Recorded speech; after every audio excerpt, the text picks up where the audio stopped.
I haven't changed anything from Twitch. And I cannot read chat at all. Yikes. Oh no. Oh no. Oh no. Yeah, I cannot read chat at all. Yikes. He's definitely not ready for this. So let me be back. We're technically just starting. I will be right back.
Okay.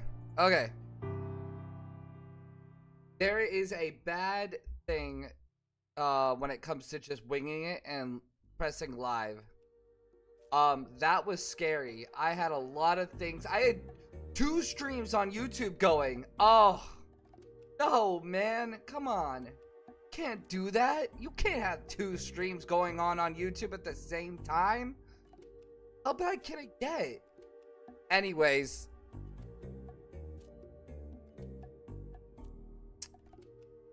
Do I look good? Am I okay? I've been out of it for a couple days.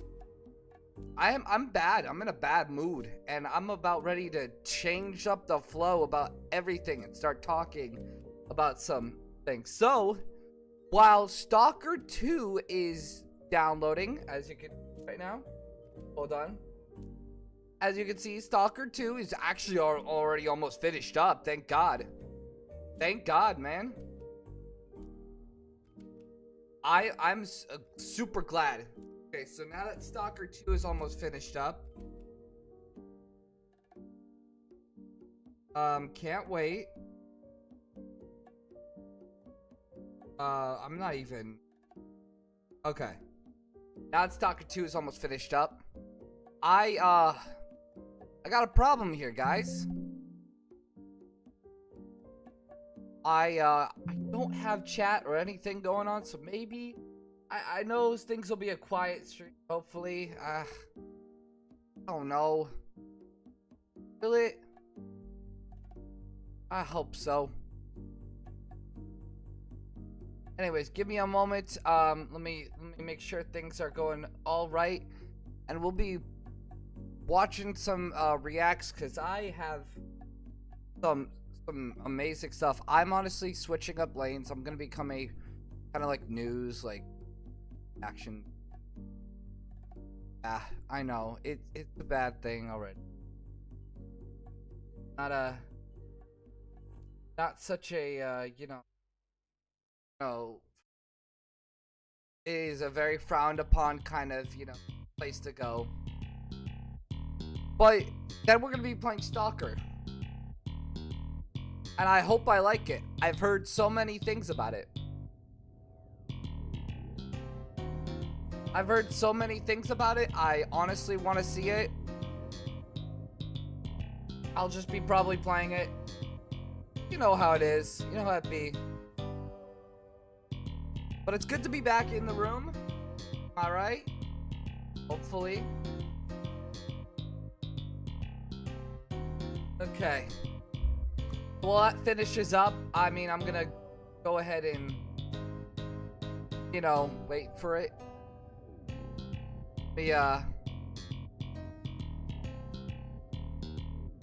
Let me get some videos. I have thousands of them that I want to check out, and one of them being... Okay, not that. One of them being not that. I think I'm being talked over this. Dude, Mr. Beast is going nuts on fucking this stuff. I swear that guy's gonna get into some heap of trouble somewhere. There's too much close calls for him to not be.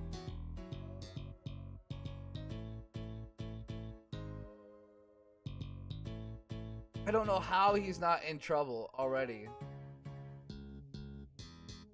Anyways.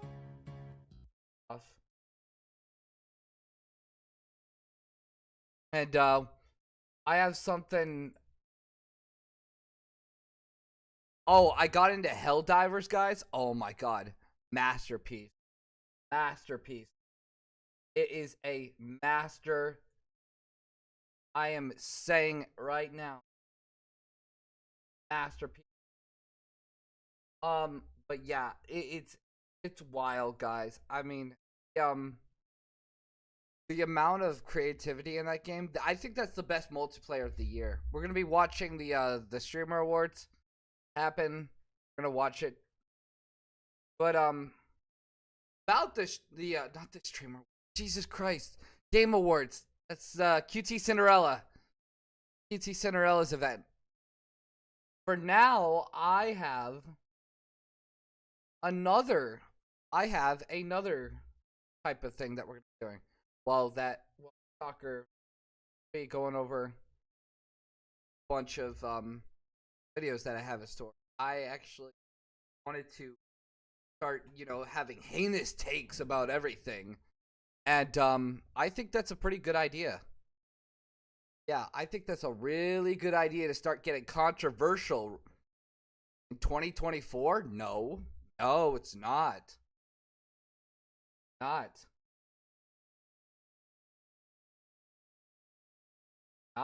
good to get controversial. Oh, there's the chat though. I like that the chat's there. God. At least one good thing coming out of this. A moment while I try to fix this dockable window.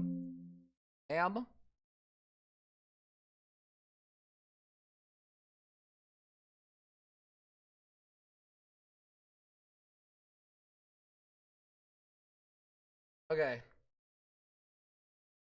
Yeah, no, okay, so the Game Awards, people are losing it over the Game Awards. And I honestly wanted to know why. I love I'm gonna have to get used to that. People are losing it over the Game Awards, and I honestly want to know why. What could happen to such a great, a great show, huh? People are losing their minds over the Game Awards. I mean, I feel like this sort of thing happens just about every single year. I mean, it does. It does. Somebody's got to say something about something, and things are getting so corporate, these days, that it feels like the humanism in things does not exist anymore. I think that's got to be it. It's everybody's favorite hobby, right? You have your favorite games, and when they don't get nominated or recognized, you start to ask some questions. And to be honest with you, over the last couple of years, the way that things have been going, I think people are asking questions for all the right reasons. I want to say this first. I am so happy that I was wrong in my assumption that Black Myth Wukong was going to get pushed out of the Game Awards, especially with how that game doesn't deserve to honestly, get pushed away. In fact, that game is really, really nice. It's so good. It is so good. I haven't really played it much. I think I'm going to go back and play it on stream, maybe even on stream. But the whole thing that game has done, like, I think, what is it? Let me, I'm trying to sign into a bunch of stuff and it's not working.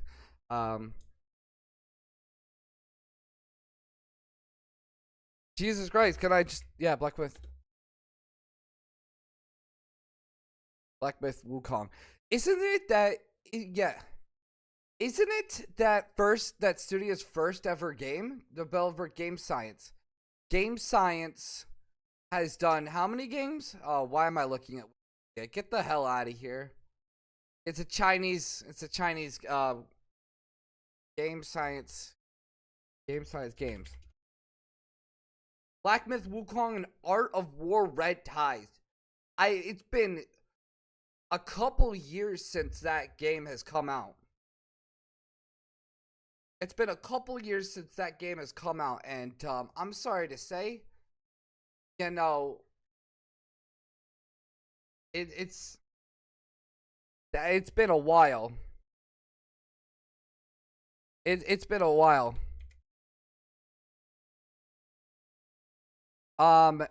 So I honestly think that is their debut game. I think that is their debut game for the year. And I think it's really good. I think it's really impressive that they have, done that. They have done, hold on, I'm trying to get some background in here.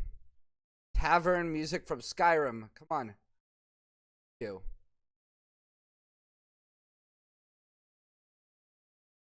Oop. I do like the taverns from Skyrim. They honestly, they have really done themselves really good. The fact that they didn't get pushed is surprising to me. Gotta keep doing that. Why do I keep doing that? Oh, I hit the chat. Okay.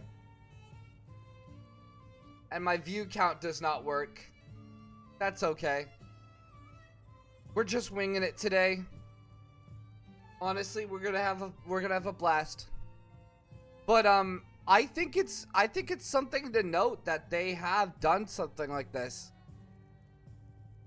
Game was treated up to its launch and then thereafter.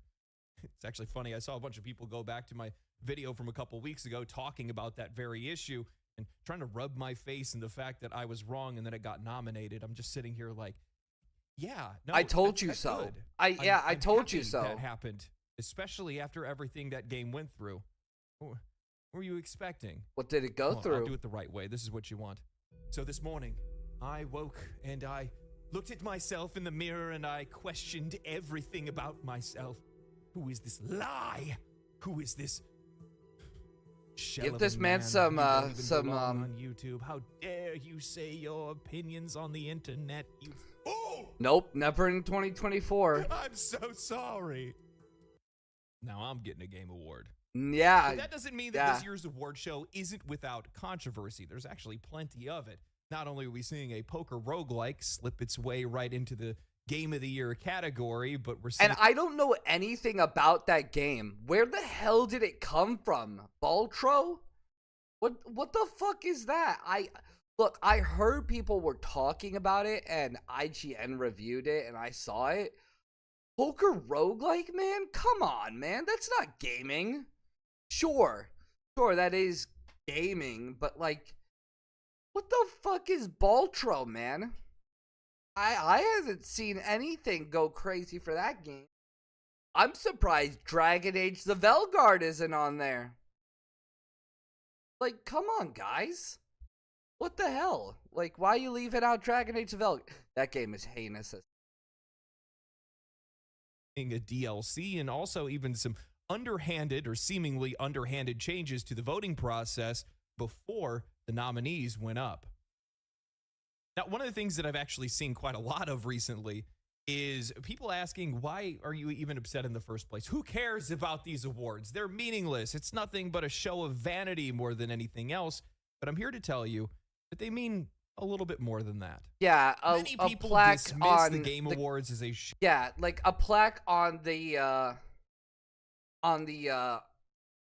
game to say it's been nominated for best narrative, or you know, just another plaque. Honestly, that's really all it is. They put a plaque on it. It says this has given this honorary status of Game of the Year, or best narrative, best direction, and that's about it. I honestly think it's a bunch of hooey. It's a bunch of bull. I think there's definitely more room for like a more human Game Awards, like one that the actual people pick, because let's be real with each other here. A lot of corporations are probably buying their way into this game show, and they are doing it. I mean, you have to be featured for ads and stuff like that.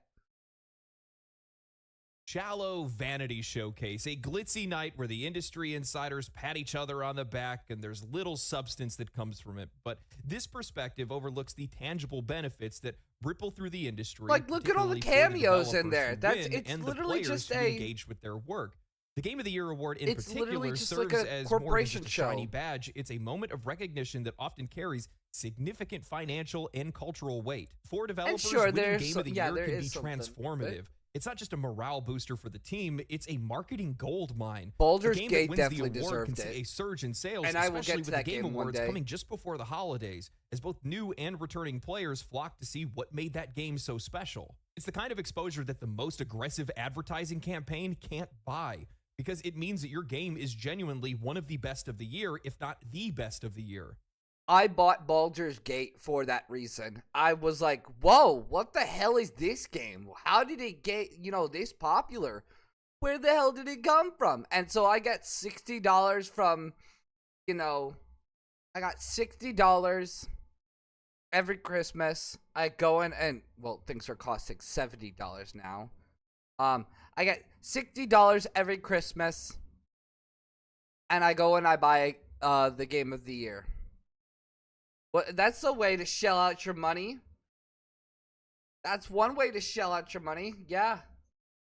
So, it's like, it advertises itself when basically you get that badge of honor, and it sends like a big, huge beacon, like, whoa, what is this? Where did this come from? And so you can go and you can look at it like this. Like, if a Game of the Year gets Game of the contender gets Game of the Year as a winner, you're gonna get people to look at it. And he is right. No ad campaign can ever buy that. People want the best of the best, so they will look for the best of the best. Beyond the immediate revenue, it often cements the developer's reputation, making it easier for them to secure this is definitely funding true. Or creative freedom for future projects. That recognition becomes a signal to investors and publishers that the studio is capable of delivering on excellence, giving them the leverage they might not have had otherwise. While a lot of sales can turn a lot of heads, continued recognition, player engagement... Hold on, I just remembered something. I don't have everything correct on Twitch. I'm fucking streaming Minecraft.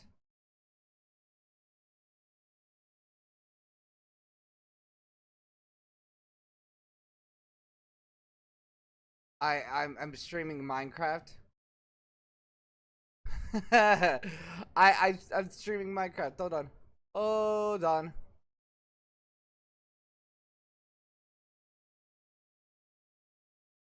I should be in the just chatting category. There we go. Just chatting category. And honestly, I should be giving myself one other tag. Politics and so sensitive social issues. Because we're about to get talking about some crazy stuff. And then we'll play Stalker. And then I watch myself stare back at myself for a moment. God damn it, all the bots accounts. I can't wait till I get, like, real viewers one day. I really do. I really do. There we go. And media representation can sometimes push these games even further beyond. Just using Baldur's Gate 3 as an example, while it soared at the start, smashing sales records for the company, it was ultimately recognized as the ultimate game of the year, earning the award on every professional stage across the entire industry, totaling 7 different Game of the Year wins. Elden Ring did this. Elden Ring did that. And honestly, Elden Ring was a well-deserved game, too. Elden Ring was a very deserved game for that. It was widely recognized by several different types of people who even weren't into, like, Dark Souls. Dark Souls was, like, its own thing, and then Elden Ring became this smash commercial hit. I know, because everybody was talking about it in high school. I was in high school when Elden Ring came out. I was finishing up senior year. And at that time, Elden Ring came out, and, it blew everyone away. I think if people in gaming actually made their Elden Rings, that's how they get, recognized. Like, something that's different than what they make already. Like, something that can attract any type of audience. I don't care if you're from cozy games kind of audience. Come over to this kind of audience, and immediately it'll just skyrocket. As a result, the game stayed in the news circuit, keeping invested players engaged in discussion outside of the game, Yeah, and helping it to those reach the numbers ears are and definitely eyes well of more deserved. players around the world. Hell, it's still talked about and referenced even a year later. While this is a testament to the excellence of the game itself, Baldur's Gate 3 is genuinely one of the best games in the last decade, if not one of the best games of all time. There are quite a few people that are out there that keep seeing this game talked about, keep seeing it win, and say, fine, okay, I'll try it. Now, players also reap the benefits, So well perhaps deserved. not in the most obvious ways, but a Game of the Year win sets a bar for quality that other studios want to strive to meet. It tells the industry this is what resonated the most with an audience, and critics alike and developers take note of it. The success of games like Baldur's Gate 3, The Last of Us, Elden Ring, Breath of the Wild, all of these inspire trends in storytelling, world building, and gameplay mechanics that ripple into future titles. They're really AAA titles. Now, I have no objections. I have zero objections for, any of those games. I loved Breath of the Wild. I loved Elden Ring. I loved The Last of Us Part 2. That's a hot take. That is a very hot take. A huge hot take. But, yeah, I mean, it's something different, though. It's something that can be commercially big, while also still being, like, its own niche category. Legend of Zelda was a Legend of Zelda game. That could have, garnered, like, oldies, like, people who lived off of nostalgia, and, Nintendo fans. But no, it went out to being something huge because it literally changed up the formula of past Zelda games. Like, come on, guys. It did it. It did it. You got a whole bunch of more people in it than just, like, your old fans. You broke through into a new audience. And so that's what I think most of these award show games have done. Elden Ring did that too. Elden Ring went from just attracting the Soulsborne audience of, or FromSoft fanboys to then everybody was playing it. Because, it was way bigger. It was more open. It had choice, while still keeping the FromSoft Dark Soulsborne, formula. It went way bigger. Like, Soulsborne games aren't, they're not open world. So where the hell does Elden Ring come in when it says I want to be an open world game? Whoa. Where did that come from? Raises expectations and in many cases pushes the industry forward. Even acknowledgement of smaller titles in other categories can give a moment of spotlight, bringing a niche experience. And there to it goes, players doing who it may not again. have discovered it otherwise. Metaphor. I can't tell you guys how many times I found an indie title or a gem that I otherwise hadn't heard of, and it was just because it was nominated in the Game Awards. At its best, the Game Awards is more than just a vanity parade. It's a cultural touchstone for the gaming community, celebrating not only what games are, but what they can be in the end. They drive innovation, give well-earned recognition to creative teams, and expose players to games that they otherwise may have overlooked. So while the event is undeniably flashy, its impact is far from superficial. It's a celebration that benefits the entire ecosystem. Now, that's why we forgive the Game Awards. It's a flashy show that if it wasn't there, you would be like, where's any good games out here? E3, I think, did that. Gamescom, I think, does that too. Like, all those shows shows that are now canceled. Well, no, one's canceled. E3 is canceled. That's sad, actually. That is really sad. I used to watch all the E3 shows only for them to get closed out by Jeff and the Game Awards. Not bad of a thing. I mean, they're still kind of being done. But the whole thing about, like, E3 was it was a culture event, not just a place for people to, throw in their titles and be like, look, here's a bunch of commercials about games, and, oh, look, Game of the Year award goes to, I don't know, this indie game. It's not bad of a show. Don't get me wrong. I love it.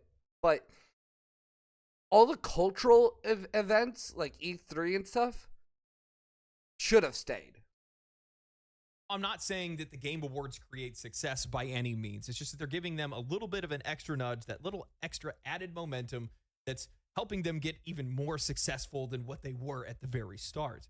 And this is especially true for holiday buyers because they walk into stores or maybe they see an ad pop up on social media or on an app or something like that. They see that a game has that Game of the Year sticker and they think that it's a solid buy, a great Christmas gift for somebody. And chances are, I haven't been disappointed with the Game of the Year, though. I haven't been disappointed with Game of the Year. Maybe Baldur's Gate, but, you know, I don't understand Dungeons and Dragons. And I've never played. I've never played at all. So, we'll see where that goes. More times than not, they're right. That ends up being the case. I know for years, my mom almost always would buy me the Game of the Year game because it was the easiest choice for her to make because she didn't really understand the games or the hobby or anything like that. And, you know, she thinks it's a solid game and it has a plaque. Yeah, it worked almost every single time. Seal of approval. But, you know, the thing is that it goes beyond that. It's also just a recognition of being nominated in the first place. In a lot of cases, especially for the players, this is a way for us to come across games that we otherwise didn't have any interest in or maybe didn't even see at all. I think one of the best examples of this is Balatro. The game has exploded all of a sudden. Now everybody's talking about it, and for the most part, the vast majority of these folks haven't even heard of it. And Exactly. I've never heard of Balatro, ever. Where the hell did this game come from? You know, where? And then now it's being talked about. So I want to know why. I want to know why it's being talked about. And so I go play the game. Little do I know, on researching it, it's also an App Store game. Which means it's accessible to the mobile the mobile side of games. Which are being, you know, taken over by, you know, phony junk mobile games. Mobile gaming, the mobile gaming scene is really huge, believe it or not. You don't have a console, you're going out and you're doing something and you're always on the move, you're probably playing a mobile game if you're a gamer. And then there's the Switch people, and then there's the console people, and then there's the PC people. It goes up. Well, PC people top, honestly, I think. And then console being around the corner. Honestly, they should probably be thankful of that. I have over 400 hours in the game, and I wish that I could get that time back. No, I actually don't wish I could get that time back. I don't know where that time went. I thought I only played it for like 10 hours, but sometimes I hear the music in my sleep. That's the power of these awards. That's what they can do for these companies. It's also what they can do for the players. Not only is it setting an example for games that we want in the future, and it's exposing players to games that we otherwise would have overlooked, but it's just that recognition that a lot of these studios deserve for the hard work that they put in delivering something that we actually wanted. And I think that's one of the most important part. But let's not kid ourselves. At the end of the day, we love validation. It's one of the reasons why we like social media so much, is because we like seeing the there you go, social media updates and all that good stuff, and we want to have our opinions validated, and we love to see the game that we love the most voted as the best game of the year. And you know, there are a couple surprises this year. Paul Tossi of Forbes wrote up a solid summary in an article titled "What Got a Game Awards 2024 Game of the Year Nomination and What Didn't." Writing the nominees, Astrobot, the platforming love letter to PlayStation, is one of the best entries in the genre in years, and it's no surprise that it's a celebration of not just the PlayStation IP, but what feels like gaming in general is nominated here. And yet they'll complain that they don't have enough IPs for themselves. They wrote so many good IPs, like back in the early 2000s and in 1990s and stuff. Jak and Daxter, we haven't seen that in ages. Ratchet and Clank, we kind of saw, you know, break in, you know, the scene. It even got its own movie. God, it even got its own movie. That says something. But I mean, Uncharted, I mean, that one's put to rest. God, let Nathan Drake go to rest. The Last of Us is getting its third game, apparently, and then just a bunch of other things, like, that have happened. Infamous Second Son, I think? Or is it, I don't know. There was an Infamous game that came out. That's a PlayStation IP. But no, we'll leave Infamous out of this. I would personally consider this the front runner. Metaphor ReFantazio, a stunning new RPG entry from Atlas of Persona fame. This latecomer immediately captivated audiences and launched it into a surprise Game of the Year contention, which has been realized with the nomination here. It could definitely win. Final Fantasy VII Rebirth. This was effectively a sure thing in terms of landing a nomination, beloved by critics and most fans. A win, less guaranteed, but it feels like it's dueling for the top 2 or 3 for sure. Black Myth. Final Fantasy is okay. It's gonna be, you know, butting heads with Metaphor ReFantazio. We'll see about that when the award show comes on in a couple weeks, which I'm very excited for. But the whole thing is that game is kind of a bit of a big deal. Just a little bit, you know, a little bit. I think it's a great deal of fun though too. I really think it is. It has what the fuck is that? A whole lot of fans. Dude, on that just and set explosive sales. Dude, what the fuck happened to my shit? Contention, which has been realized with the what the hell was that? Like my sound card was nomination dying. Here. It could definitely win. Final Fantasy VII Rebirth. This was effectively a sure thing in terms of landing a nomination, beloved by critics and most fans. I'm gonna play this game on stream too. Less guaranteed, but it feels like it's dueling for the top 2 or 3 for sure. I'll say that. Black Myth Wukong. It has both a whole lot of fans and set explosive sales records thanks to its popularity globally, but especially in China. It's an extremely competitive year, and the game reviewed well, albeit not spectacularly. It's a good and I wasn't expecting it to make the cut. I was wrong. Here it is on the list, selected by a jury, landing a top spot. A win does feel difficult given the competition, but we'll see. Balatro, unlike anything on this list, the brilliant card game has been a sleeper mega hit all year, and I thought it might slide into a nomination here. You love to see it. Elden Ring Shadow of the Erdtree. In the last few days, there has been a flurry of drama over the fact that the Game Awards confirmed that yes, DLC or expansions could be nominated for Game of the Year. While the immediate aftermath of this discussion was about a likely nomination or even win for Shadow of the Erdtree, it was still up to the voters whether they considered whether or not they would count it. Enough did, it seems. Could it win now? That would spark some more opinions. Now, here's my take on that. Here's my take on that. If a DLC has, you know, a little bit of substance to it, it doesn't count. I don't care if it's a costume pack, a level pack, just a short little add-on or something. If it's a whole expansion like this, like how Elden Ring does it, sure. I'd even think Destiny expansions, if they were counted as, you know, Game of the Year and contenders, and, you know, that game was still relevant to being on the front runners list, would be, I don't know, Game of the Year contenders. They're literally giving a whole, you know, campaign, a whole story, a new addition, everything. If you're just calling a costume pack, maybe a short level pack, maybe a new quest, one small quest, yeah, no, that doesn't count. My best spot that I want to draw the line on is Skyrim DLCs, Dawnguard and Solstheim. The Dragonborn DLC. That one did offer like a new level and like a new like little mini world and stuff, and they did have to handcraft that thing, and they did have to make new quests and new stuff and all that. But I wouldn't count that as a Game of the Year. That's close to it. That's really close to it. That's really close to it.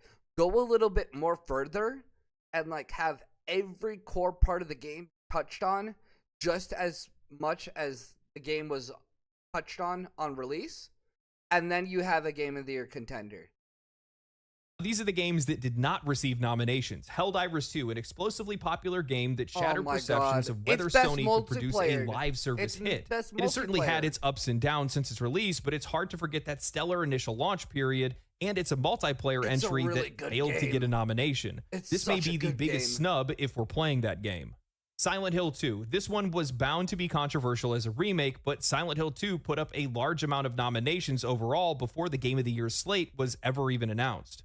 It did not, however, land an actual Game of the Year nomination itself, which was a bit of a surprise. Dragon Age: The Veilguard.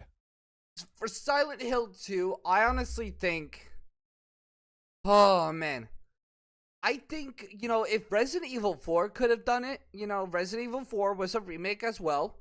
It was a remake. I think Silent Hill deserved it. It's a fully fleshed out game, whether you like it or not. It is a remake of an original game, sure, but it's a fully fleshed out game that's been made from the ground up. So technically, it's kind of a new game based off the old game. Remakes are, remakes, not remastered. So if I was to go to say, if you remade and switched up The Last of Us, part whatever, from its original game, sure, it's kind of switched up. It's different, maybe that's a bad, example. I don't know. But there's a difference. There was some theorizing that games journalists would rally behind this game to get it nominated, but despite its solid enough reviews and many Dragon Age fans enjoying it, it's not exactly a product similar in the full-on glory days of BioWare, and as such, it did not land a nomination. It's not. It really isn't. It's so far up its rear end that, it's hard to talk about Dragon Age of Veilguard without saying that it's a little cesspool of, pride. There's so many unnecessarily queer characters in there. And I'm going to be real with you. My game, while having diversity in it, is great. The way you write your diversity matters. I didn't know that, some, character in Baldur's Gate was gay at all. I didn't know that until I, found out about it through the character interaction. I honestly also could have gone through the game and, never learned that that character was, gay or, not straight or, trans or whatever. And, I would have figured out that character by, normal interaction, which is how the world goes too. If you're going to a Pride Fest or something, you'll know that person's gay over there. That person's definitely gay. But, yeah, that it does, the way you write your diversity is how it counts. You don't just go in expecting to drop a heaving pile of, slop over everybody and say, praise be, these people are gay. Now, success to our game. And for it to go to the Game Awards, slapping the name Dragon Age on it and calling it an amazing game. No, that's not how it works. You need to write a good game. You need to make the characters interesting, because we're here for a story. And we bought a game for, I don't know, $70 close dollars or $6, whatever the price range is, $59.99, $69.99, $70, $60. And I want it to be worth it. I want it to connect to me. Legend of Zelda: Echoes of Wisdom. Certainly a departure from the traditional Zelda game, but still a bit of a surprise that it didn't represent Nintendo on the Game of the Year list. I suppose it's not a mainstream entry, but you don't often find Nintendo missing out on a best game contender during a given year. Tekken 8. A 90 Metacritic score might normally guarantee a placement on the list in most years, but Tekken suffers from being in the relatively niche fighting game genre where it will unfortunately be overlooked by most voters. It's likely a favorite for best fighting game of the year, obviously. It's gonna now be that we've gone over the summaries, a few of these games is. stand out amongst the rest, and they've caused quite a bit of criticism. Helldivers 2 not being in the running, Silent Hill 2, while a remake, was still received incredibly well. Balatro is an indie hit that many haven't heard of, but it still made the list, and Dragon Age: The Veilguard, for all of the praise that it got, ended up just being in the accessibility category next to Diablo 4, which, let's be real, that's more or less them just thanking them for coming. I'm genuinely shocked that Palworld wasn't mentioned anywhere, and well, then again, leave Palworld out of this, man.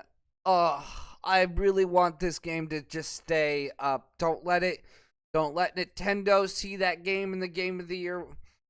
in the Game of the Year. Don't let it see it in any of the show. Just let it be. It's a really good game, and I don't want Nintendo looking that way.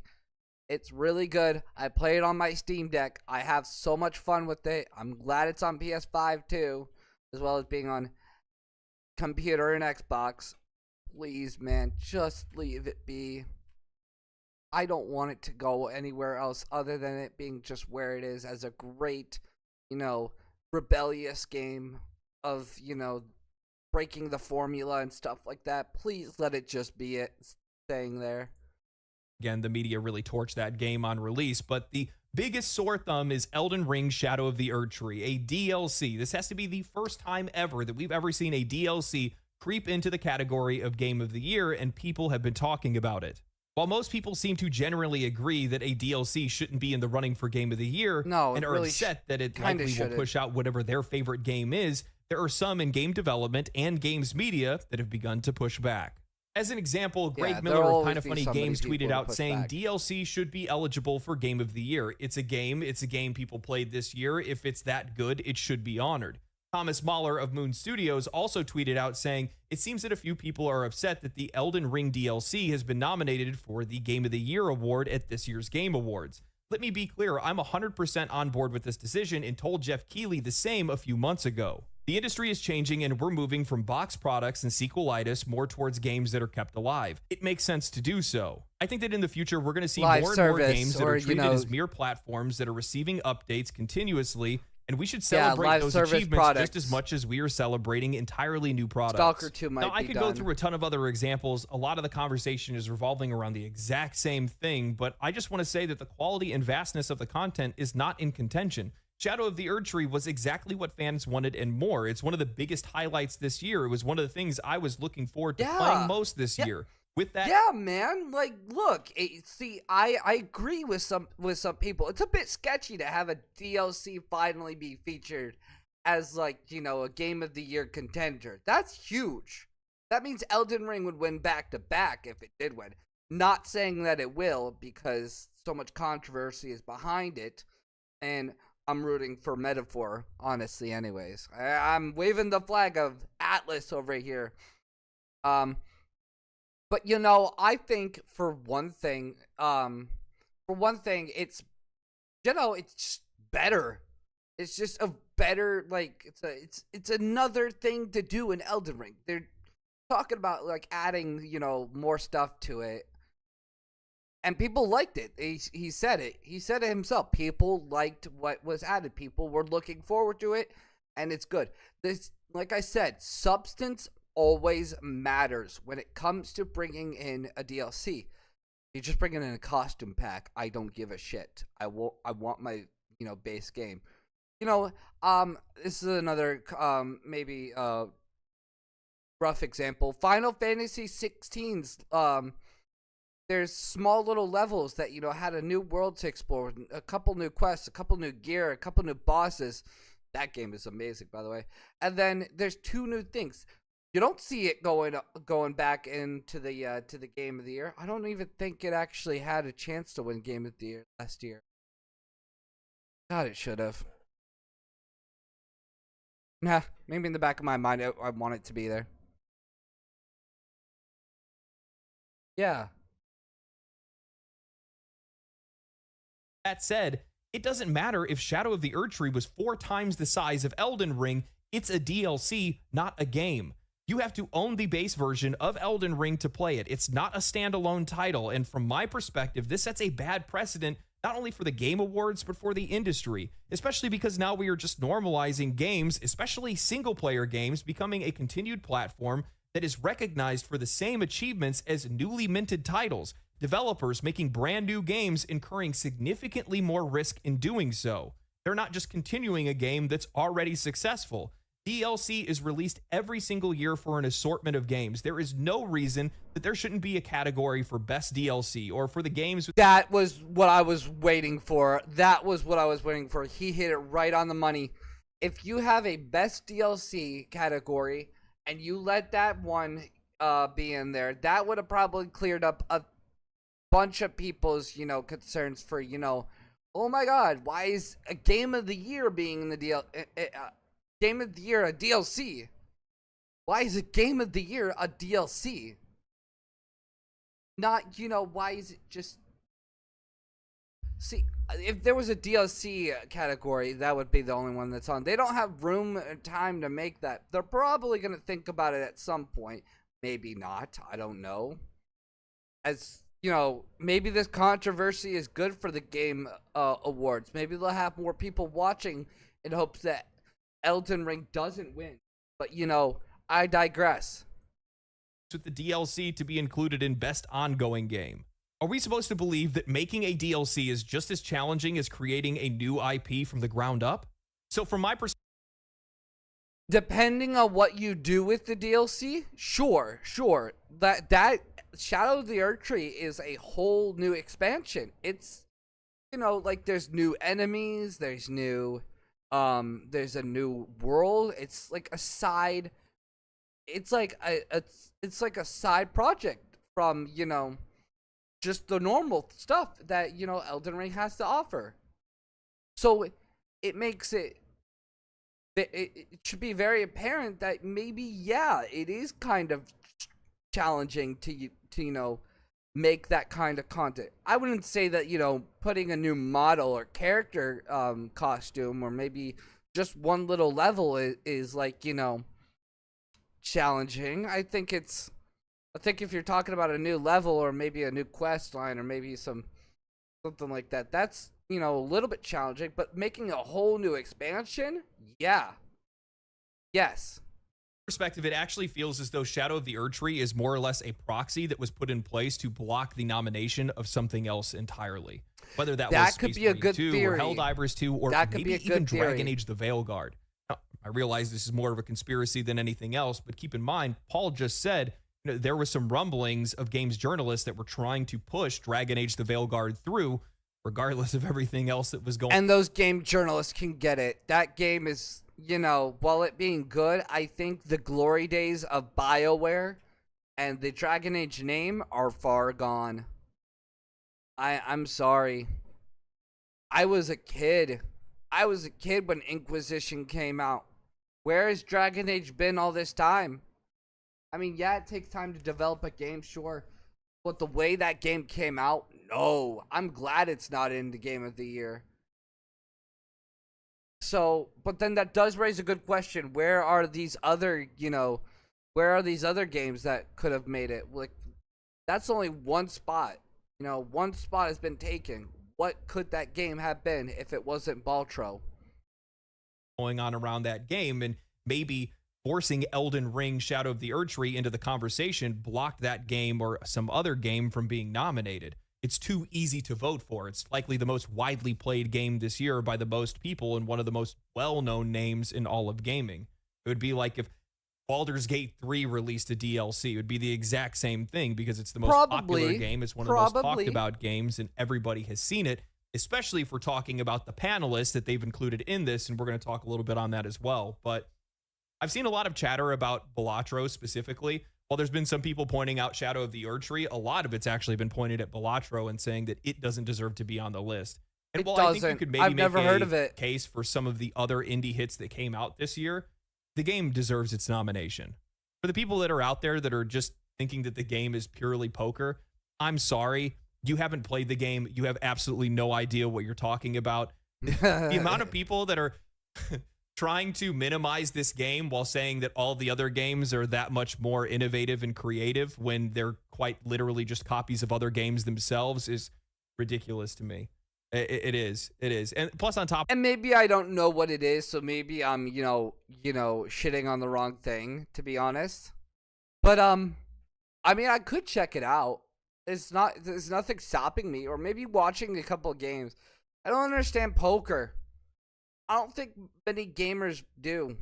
Their only experience of playing poker was at the GTA casino, probably. You won't believe it. Top of that, I just personally really like the story of how the game. Wait, hold on. Let me backtrack. GTA Casino, or the free poker games that are sprinkled around. But I do digress. There is some older people that play video games. Sure, you might know poker, or you might not be into gambling. Oh God. Came Yeah, to be in I'm the first place. choking on Guy's my words working here. a Maybe I part-time should job or stop. a full-time job while he, at the exact same time, is working on a game for like 2 years, trying to put this together by himself to make a portfolio so that he can get a job in game development. The game explodes, it blows up. It's already spawned copycat games. It sold millions of copies. It really is a innovative, interesting game. Super fun to play. I recommend it to everybody. I made a video on it 7 months ago. You guys need to go watch that. It was actually I'll really watch good. it, man. But okay. It's one of those games that I definitely think does deserve its spot. With that said, I will say that there is some serious inconsistency with some of these nominations. And I think the reason why is because of how these awards are being conducted. Not only is it some of the changes that they made, to their website, to their rulings, to the games that could be nominated, but it's also the paneling. And I understand why players are upset about a lot of the nominations or how this is being handled, because they don't feel like they're being represented. To be honest with you, with some of the things I've seen people talking about, well, they don't want to see you represented. Ever. No. In an article from The Gamer titled, "The Game Awards Has a Bigger Problem Than Shadow of the Erd Tree," the writer Stacey Henley effectively hand waves the players' questions and criticisms, saying that the rules haven't changed last minute, and these awards were always going to be controversial. While at the exact same time, the article only cites itself and refers to itself when using that as proof. I'm probably going to make a video up on it on YouTube. You'll see it later. Another one of their own articles, or another writer from The Gamer. This article is all in response to people taking notice of a few things before the nominations were revealed and some of the changes that were made over on the Game Awards official website. One of the first being that DLCs were now recognized where they hadn't been in the past. Again, something that feels artificial, especially for this occasion. That's so sudden. The fact that, whoa, look, like, whoa, we dropped a DLC as the contender for Game of the Year. Whoa, where'd you get that from? And then out of nowhere they pop, are DLCs, expansions, packs, and remakes eligible? Yeah, they are now. We're gonna make it eligible so that we can, so that we can steer away the conversation being like, where the hell did you come from? Oh, we've always had this. It's right here. The Game Awards aims to recognize the best creative and technical work each year, irrespective of the format of the content release, expansion packs, new game seasons. Okay, that's a little bit too crazy. DLCs, remakes, and remasters. Okay, remakes and remasters have been in the jury for a while. DLCs are new game seasons. I don't want the new Black Ops Warzone thing to be. Wait, no. Yeah, they do. They do that. They do recognize Destiny and they recognize Destiny and No Man's Sky still, for God's sakes. Remakes and remasters, that's more apparent. Resident Evil was on the chopping block to be a good game last year, or in one of the categories, eligible in all categories. The jury deems a new creative and technical work to be worthy of a nomination. Factors such as the newness of the content and its price value should be taken into consideration. I agree with that. All the way up to maybe... Okay, I'll still stand by. I've been saying it for the past couple minutes here. Yeah, the newness of the content and the price value should be definitely weighed in. It should be definitely weighed in. The whole thing about that is, like, if you have a new product and it's as good or if not better as your other product, sure, go ahead and let it go. Let it run as maybe a Game of the Year contender. Don't let me catch you nominating Costume Pack 1 or, extra level, one, new level thing, I don't care, as, like, the Game of the Year contender. Like, a couple sprinkled models and all that stuff, sure. Like, that does not need to go anywhere at all. Specifically, because if not, then we would have seen Cyberpunk's Phantom Liberty nominated last. That's interesting. That's interesting. Hold on. Wait. He does have a point. Why was Cyberpunk Phantom Liberty not nominated? Wasn't Cyberpunk also eligible for some nominations? I think. I don't know. Let me look it up. Cyberpunk Edgerunners cast. Love that. Nope. 20 year? Oh wait, was it a game of the year? No, it wasn't. Was it? Was it? Best ongoing game, wasn't it? Oh, this is nothing. Never mind. Wait. No, IMDb is a bunch of junk. Did Cyberpunk win the Game of the Year awards? Heavy, oh my god, this footage. Okay. I'm not getting anything out of this. Last year, but we didn't. Now, along with all this, players also noticed that the voting is calculated with a voting jury taking up a whopping 90% of the vote, while players and fans only make up 10%, meaning that players are only a deciding factor in the event of a tie, and even then, their votes are likely not even a factor. And that's the reason. That's suspicious as hell. That is suspicious as hell. I have a little bit to say on that. If a voting jury is more of the decider for, this stuff, then by God, we are not the deciders for the Game of the Year awards, and it is somebody else. It is someone else entirely. So, this guy's meaning to say your vote doesn't even count, technically. Reason why players are raising questions over the awards because they feel like they aren't being heard or represented. And in fact, we know that we're not being represented. The panel of judges are from outside outlets that have nothing to do with gaming at all. Looking at some of the outlets. Man said it. Man said it right there. If you have like another set of people that are doing the job for us when it is supposed to be a people's show, I think there's a problem here. Hold on, I'm letting somebody know I'm streaming right now.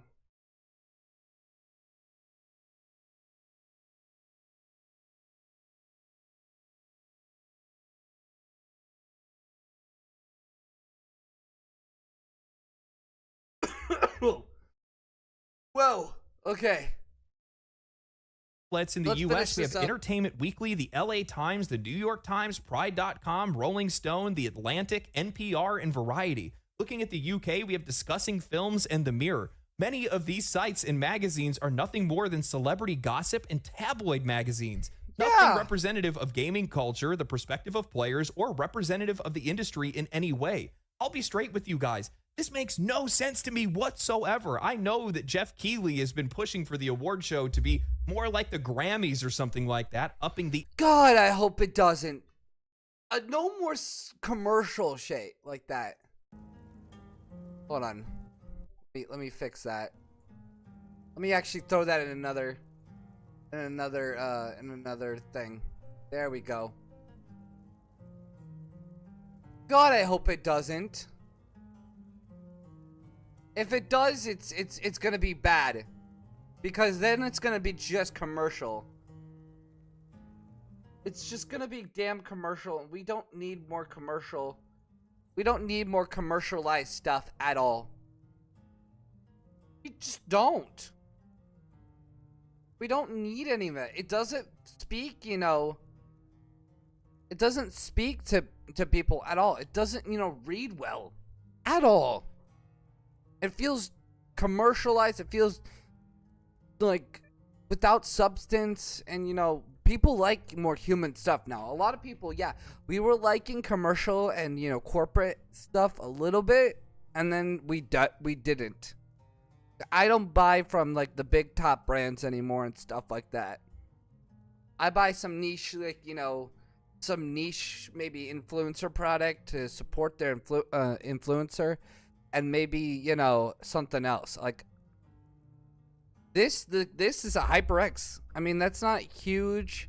Well, no, it's a huge brand, but it's not like, you know, the biggest brand, which is like, I think Razer. I think, right? I think it's Razer. I'm not sure. Or I just bought a random keyboard, you know? Not like from, like, you know, not a Razer product. Like, I don't like to buy the big products because they cost a lot and they're trying to fit their profits in and stuff like that. It's just not my thing. And so if I reflect that into my buying products, I would not like to see the world turn into that at all. I don't think that's something, you know, everybody wants to see. So if a Game Awards show turns into something like that, a lot of people are going to be disappointed. That's what I'm going to think.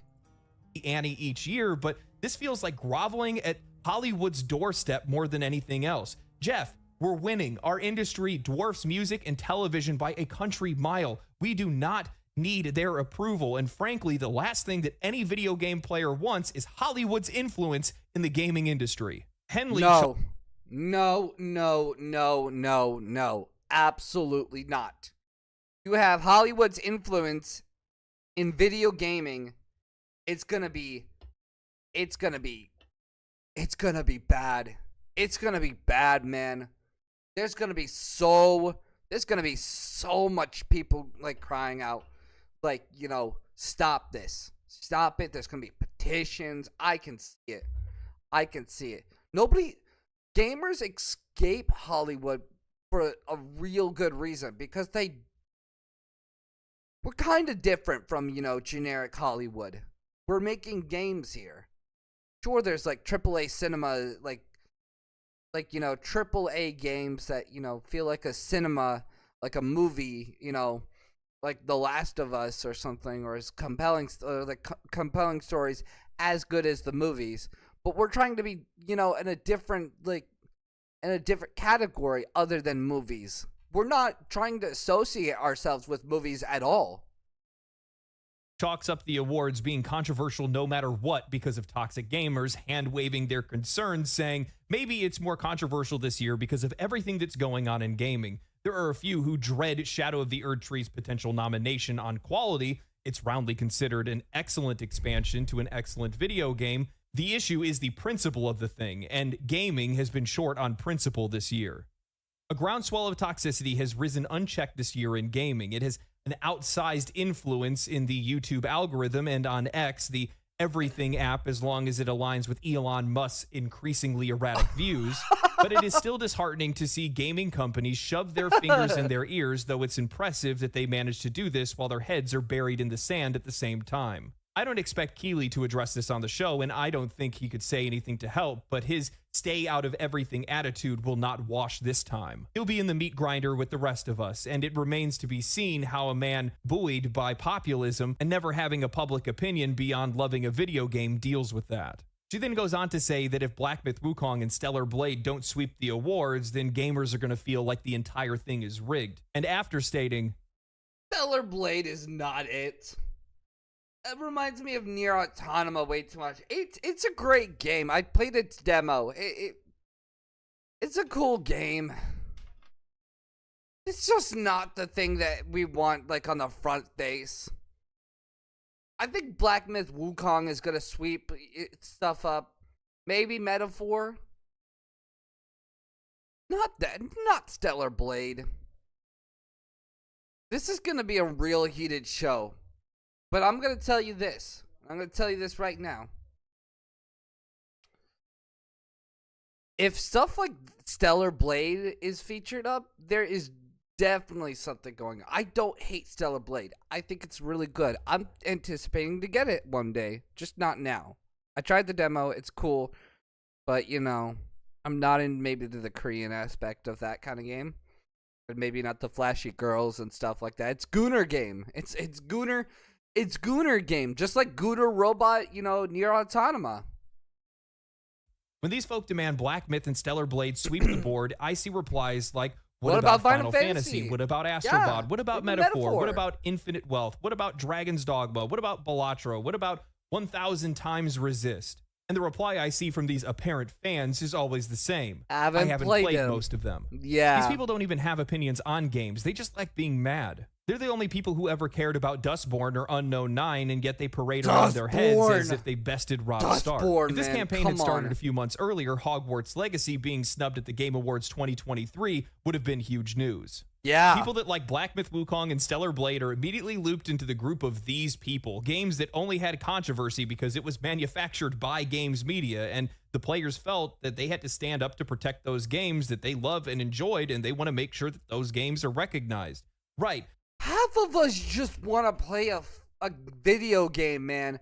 Half of us just want to play a video game.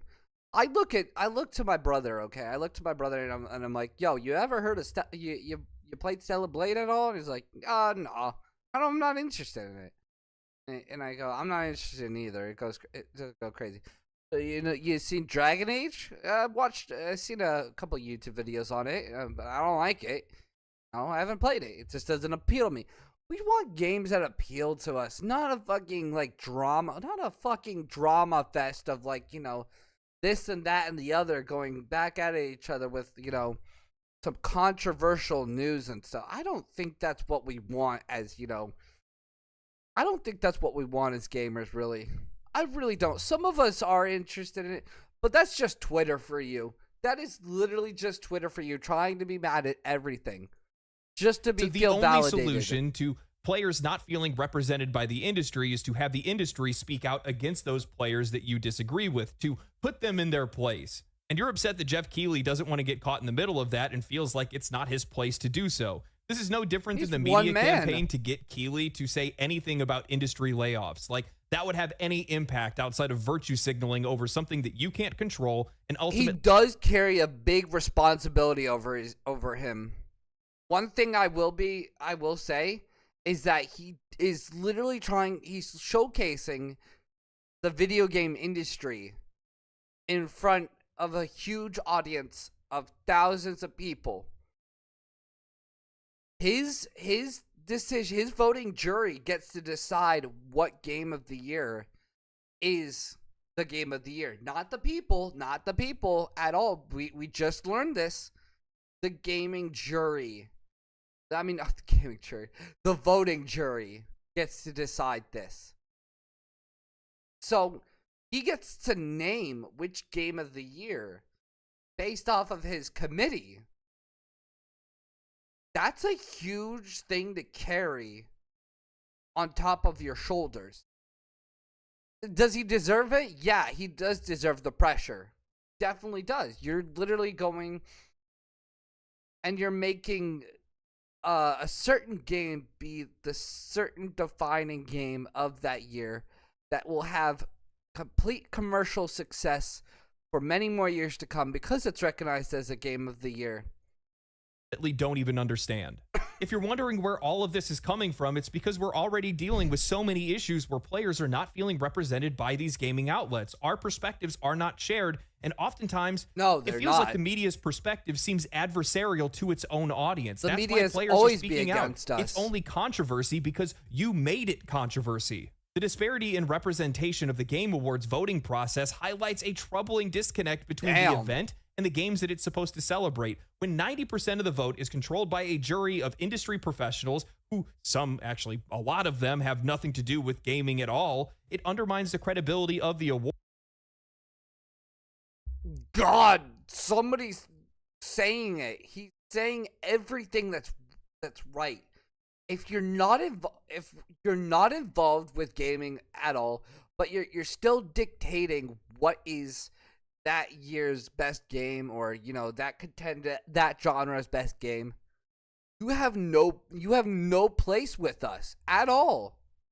Not at all. You don't have any place with us. Players see this as yet another example of their voices being sidelined, a reoccurring theme in a relationship between gaming media and its audience.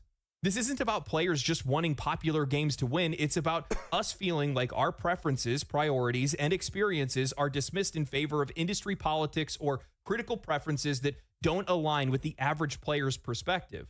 Players invest countless hours into games, dissecting mechanics, narrative depth, and the passion behind the development process. I think what we're seeing right now is a massive contrast in the games industry because of social media, the internet, and gaming's explosive popularity, where gamers are now more educated and engaged with these games than the journalists that are scoring them and the panelists that are awarding them. It's because they've never played it. They will always be underneath the general gaming population because of the fact that they never have played it. They're not the ones who are playing these games. We are. I sound like a little protest sign going, no, we won't let these game journalists rule us and stuff like that. But it's true. I mean, they do not have any place in, deciding that kind of stuff at all. They have 100% been at our feet. Journalism has definitely changed for the worse. I can tell you for one thing, my grandparents still believe that journalism is a clean industry or a clean entity in the scale of the world that always has the truth. No, it's not. Different news outlets are trying to sway into this side of the rhetoric or this side of the rhetoric, and not the other way around, where they are, defining, like they're actually defining what is, like, what needs to be reported on. Like, it's not there. It's not there at all. In fact, it has never been more further away from, being honest journalism at all. And so for another kind of group such as game journalists to breach gaming, it's heresy. It's terrible. Players love their games. Of course, they're going to be upset when they see that their favorite game isn't being recognized. But when they see an industry that is constantly pushing back against them, that's including gossip magazines to vote the best game of the year, who are you to say that they're wrong? And I think that's my biggest concern when it comes to all of this, is that growing divide between games media and the games industry and the players. And it just keeps getting bigger and bigger. And you're only making it worse when you're adding in NPR and Variety and Rolling Stone and New York Times and LA Times. What do they have to do with video games? What do they have to do with video games? He's right. He's damn well right. What do they have to do with video games? Rolling Stones has nothing. NPR is National Public Radio. It doesn't focus on video games. It focuses on current events and, entertainment media and stuff like that. It doesn't focus on any of that. What does it have to? I would rather Game Informer be, in the front runner of some of these kinds of things. Not E-Entertainment or, whatever magazine I find when I go get my hair cut that's right by, that's right at the waiting area. No. Get that shit out of here, man. No. And so that stuff doesn't belong in anywhere in the gaming scene at all.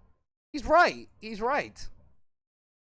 Let's be real. The vast majority of these outside outlets are likely going to vote based on popularity, whether or not they've heard of the game or not, because they likely haven't even played them in the first place. They haven't. And what does that serve to do? Does that share the perspective of the players? No, I don't think that it does at all. It's shallow. It's going to be shallow voting. Of course, players are going to feel like it's somewhat unfair, because in truth, it is unfair.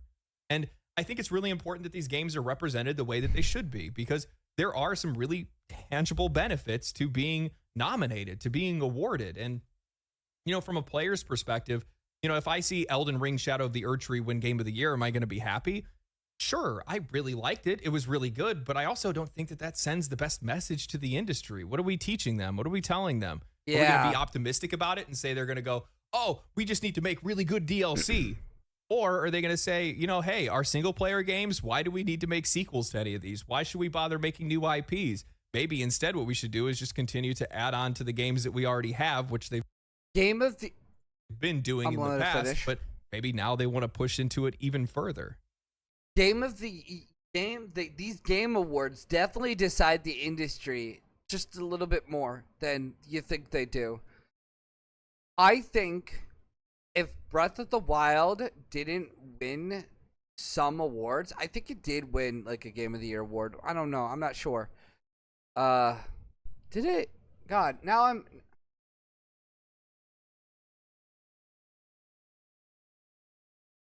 Oh, Wild Game of the Year? Yeah. Yeah. It won the Game of the Year awards of 2017. I think if it didn't hit that commercial success, maybe if it hit commercial success, but also the status of Game of the Year, I don't think it would have gone anywhere else past, Breath of the Wild. We wouldn't have got Tears of the Kingdom. So, I mean, I hate to be a doomer about it, but in most cases, they don't really there is a message like to make the right choices in those kind of things. And a lot of it is money motivated. And let's be real, if you get Game of the Year, it does earn you some money. I can't tell you guys how many times I had friends that reached out to me because they kept seeing Baldur's Gate 3 getting mentioned, whether they were winning another award, whether players were talking about an award or something like that. And these folks that, never played a turn-based game before finally gave the game a shot because they just kept hearing about it. So at one point in time, it all has to be true, and I got to give the game a shot, and that's how it works for some of these games. That's not saying that these awards make successful games, like I said earlier, but it does really give them an extra boost that keeps them in the spotlight, gives them a little bit of extra money, and, those games deserve it. It gives them commercial status. So, I don't know. I don't really know what like the solution to something like this is either, because like I don't really see the Game Awards somehow getting closer to the perspective of the players. I mean, this whole like 90 versus 10% thing is just like crazy. It's not. If it's 90 versus 10, it was never meant for us. Sure, you're still gonna vote. Sure, you're still gonna watch. It's definitely an industry night game. It's definitely an industry night show, rather than it just being a show for the gamers. And gaming is an industry. So why would there not be a more corporate side to gaming, rather than, it being just for the gamers? I mean, if we started appealing for the general population of gamers and rather not the corporate side of it, I think it would go very differently. I think we would see things like E3 come back. Maybe Gamescom. No, Gamescom is still around. I think Gamescom is steering in the direction of Jeff Keighley. Because I did see that guy stream that the Game Awards, and the Game Awards showcasing Gamescom. So I think there is some sort of corporate turnaround. But even then, the games that we play are showing that, corporate is taking over games rather than, games needing a new title to stand out for their IP. And also, like, there's just a lot of things. Games being like live access, like being, whoa, I'm lost in my words here. Games being like open, wow. Games being like live service game. There we go, live service games being live service games are a sign of, like, keeping more, like, revenue coming in for it, and a new year, new Call of Duty kind of thing. We need to keep that product pushing, and so there's definitely a sign that games are steering away from being just for gamers than it ever has been. If you don't think so, I'd like you to take a look at yourself, think about it, think about how things are being released, think about how things are being presented. If you can, unless you're Twitter-brained, Twitter-brained and stuff like that, you might want to look at everything and ask yourself, oh boy, yeah, I think it's different.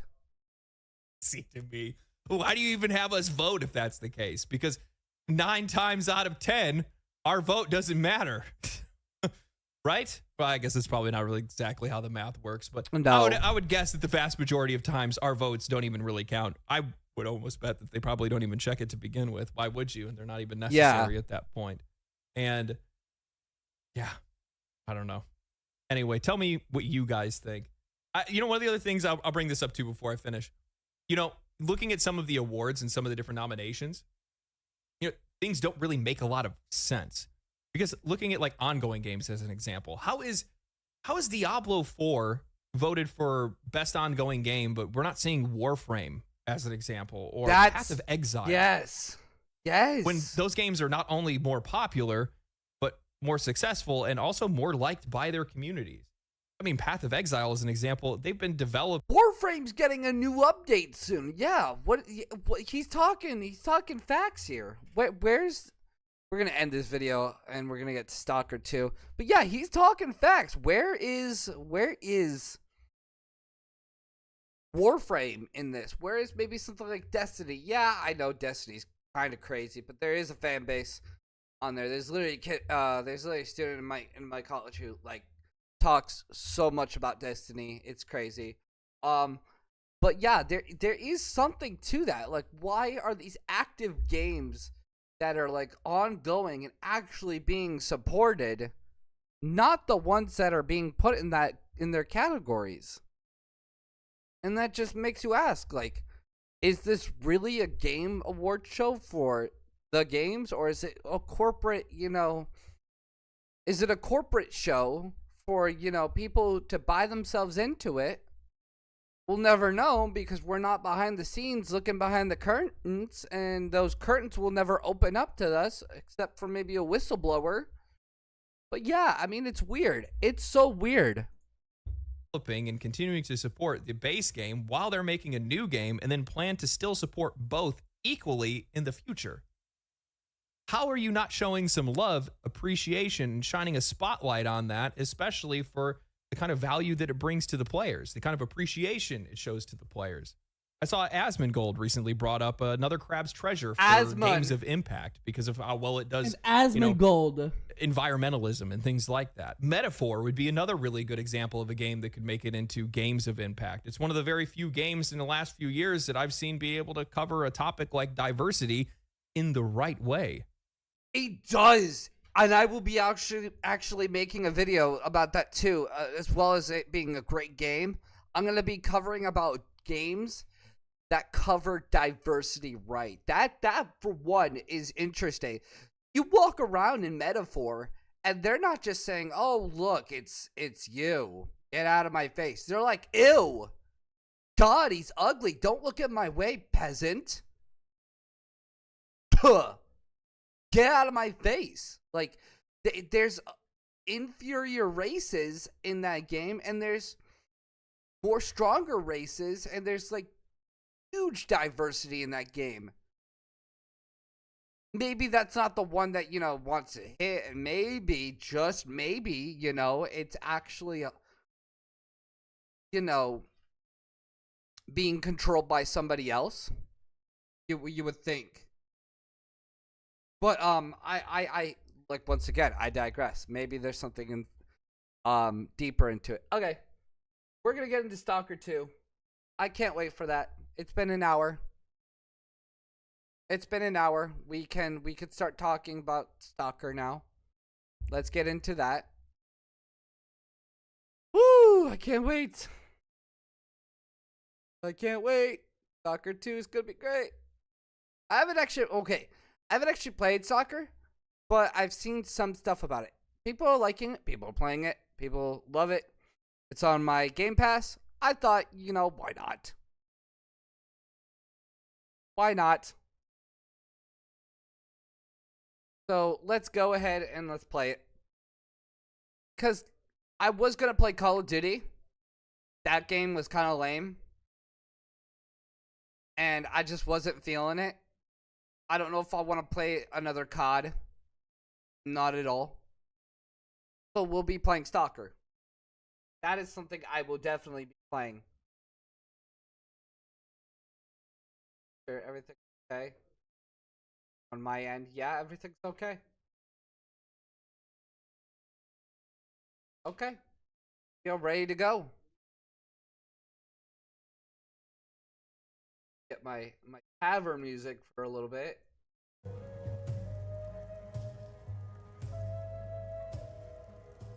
While we load this game up. I'm gonna fix some of the stream stuff. In fact, maybe I will buy into, maybe I will buy into some of the, more huge, what is it? More huge streaming, so maybe Streamlabs. OBS is great, but it's so weird. Streamlabs is made for streaming. Kind of weird. Anyways, if I could make OBS work for me as good as it did Streamlabs, I would. Let's get this going.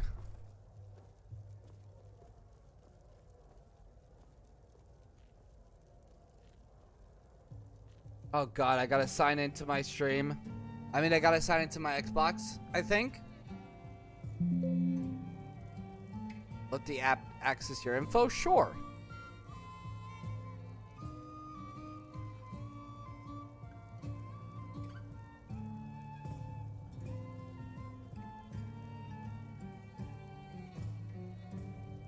Honestly, my chat is not going to be doing anything right now.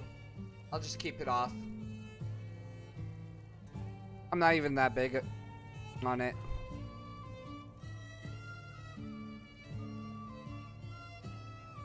I have heard some things talked about this game. It's not like I'm going in with like a fresh take. I've had a friend who was so obsessed with it. Like really obsessed with it. So it's not like I've never heard this game at all. I've heard about it.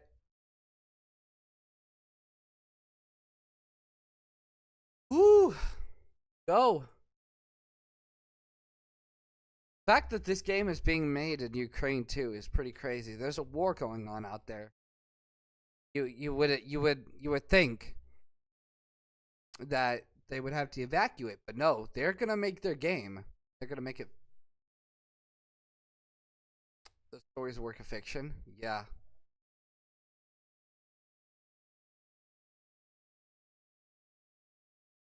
If we can get going. Oh god. Sure. Compiling shaders. Oh, we're gonna be here for a moment. Hold on. Gonna be here for a moment.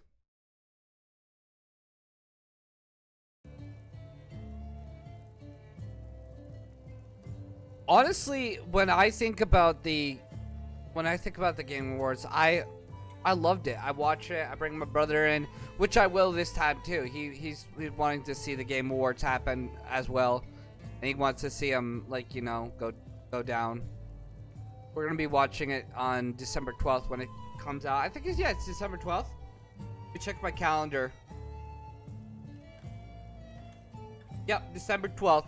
Next. So that's like what? This week, next week, and then another week. That's 3 weeks for me to get back into streaming. I'm gonna do it. I can go do it. Maybe I'll stream every weekend. Maybe I'll stream except for Tuesdays because I go to college and stuff like that. Go to a class. Not for long.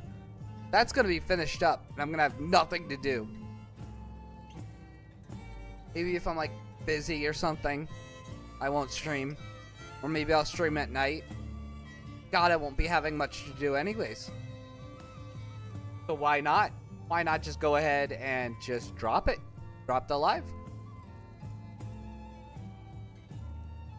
God, we're gonna be here for a while. Maybe I will let this play out for a bit. I'm gonna go fill up my water bottle. I'll be right back. Tell me how it goes.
Damn, we're still not even done yet. What the hell? Damn. Halfway.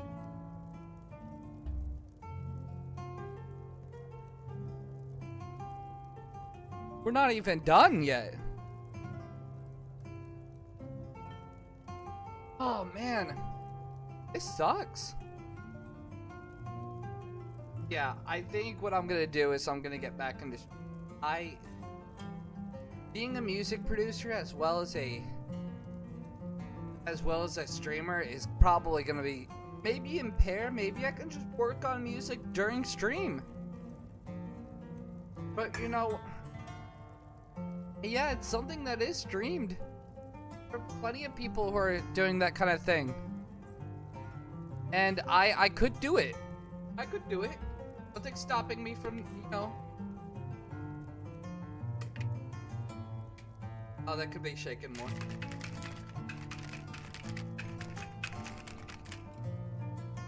Forgot to shake it. That's better. That's so much better. Sponsor me. No. But no, yeah, I think maybe I'll go back into streaming a bit. Jump scare? Aw, dang, what's up? Jump scare? I'm not live a second time? Yeah.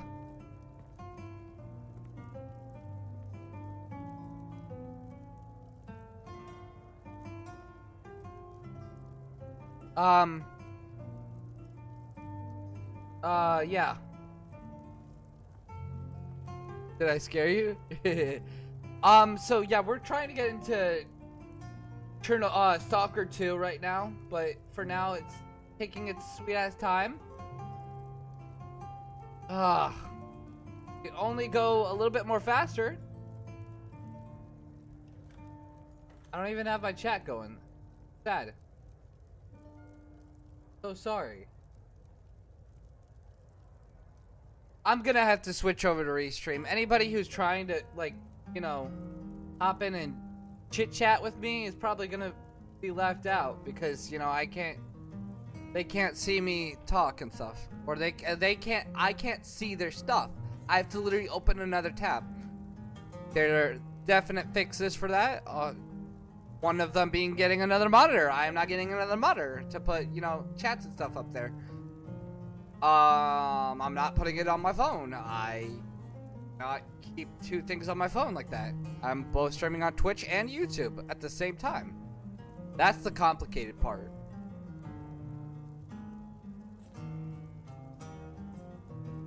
Usually Twitch is full of bots, but YouTube, thank you. Hey, Siren. A Siren Hunter Kinch. I don't.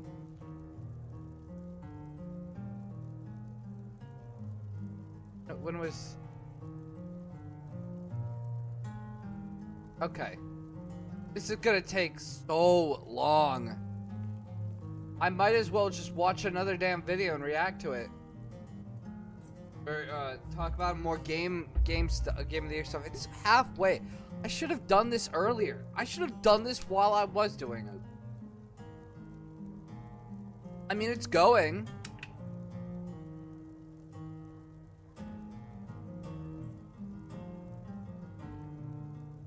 I think tomorrow I have plans to hang out in like a Minecraft server with people. So maybe I'll stream that. I don't know. Maybe. I'm not really sure. What do I want?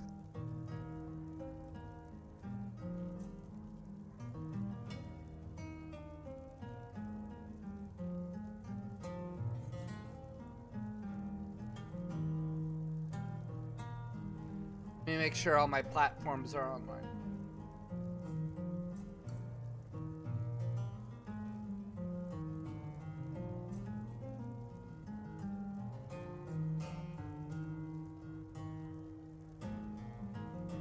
Oh, man.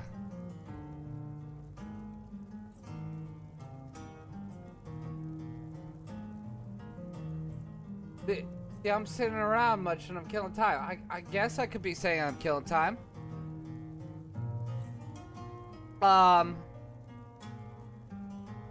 Yeah, you know what? Fuck. We'll watch another video. Watch another video until I hear something on the back.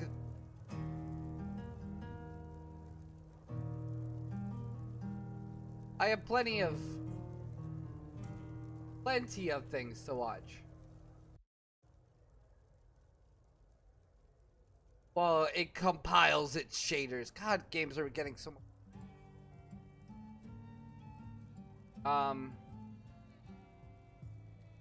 I want to cover the privilege versus. Oh, that's a video I will be saving for later. Oh man. God, it feels so bad for people that might be joining and, you know, can't see the chat.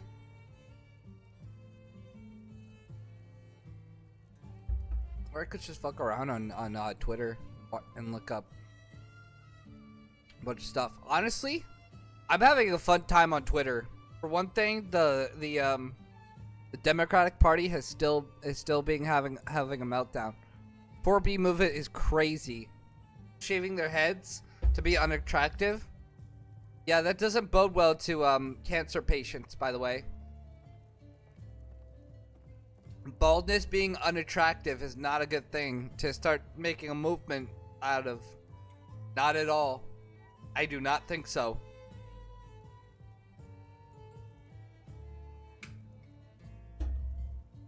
Getting a green screen today is good. Be testing that out later. That'll be fun. Hopefully the production value of my videos will go well with it too.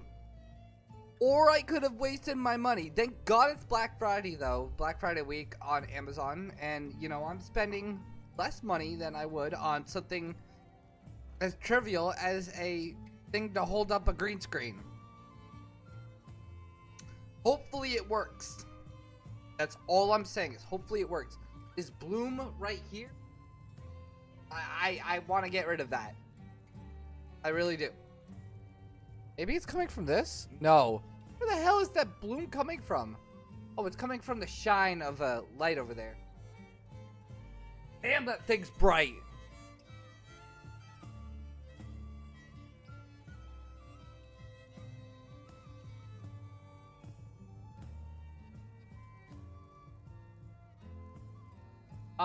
But yeah, I hope that works. I hope I'm not wasting my money on something as dumb as a green screen thing to hold up.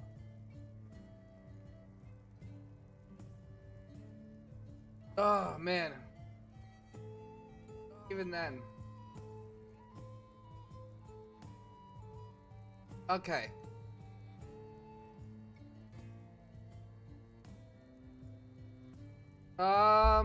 Well, let's get this going. Come on, please. Okay, it's going.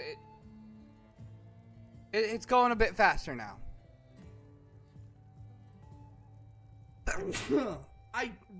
What will excuse me, bless me. What will determine if this game gets streamed more is if, you know, I don't know, it's good. That is, if it's good for streaming. I mean, it's huge right now. Everybody seemed to be liking it and streaming it. That's one big thing about it.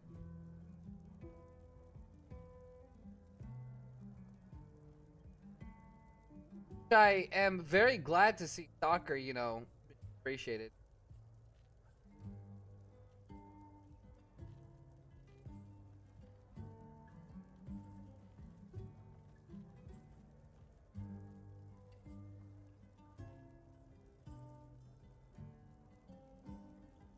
We just copy that link over. Random gaming. If I honestly had, I do have a couple games that I do want to play. I can play on stream. I'm about to have 75 different games from somebody. It's gonna be fun. So, in all fairness. In all fairness, I think there is definitely going to be some options for me. But you know, not right now. Not right now, at least. So we're just waiting until, you know, Stalker 2 gets. Let me actually change my status on Twitch. That I wish I could just have like a little thing that's Stalker. It's almost done. It's going faster than, you know.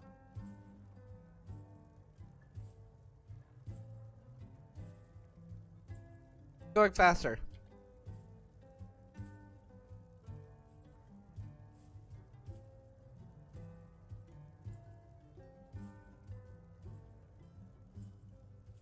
There we go. Okay. And usually people on Discord like to know that I'm streaming. Hold up. Let me get that fixed. I don't know why it's not working on there. Streaming on Twitch.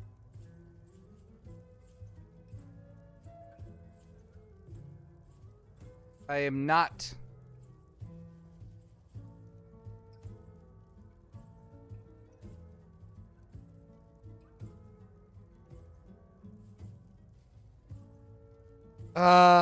Man, it's such a dry, you know, thing to just wait for these things.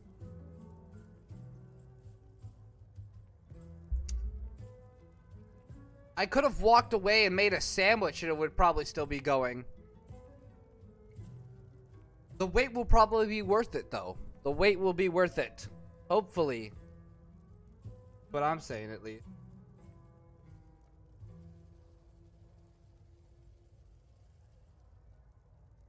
It is going to be worth it.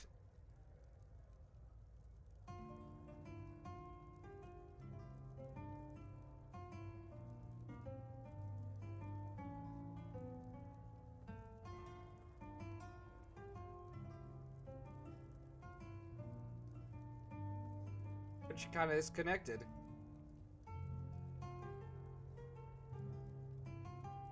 So, I mean, this is so long. Hopefully we'd never have to do this again.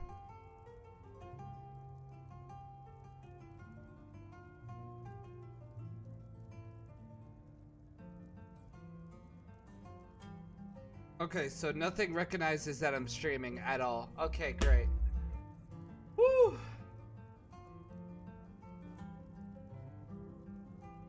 Oh, man. This is rough.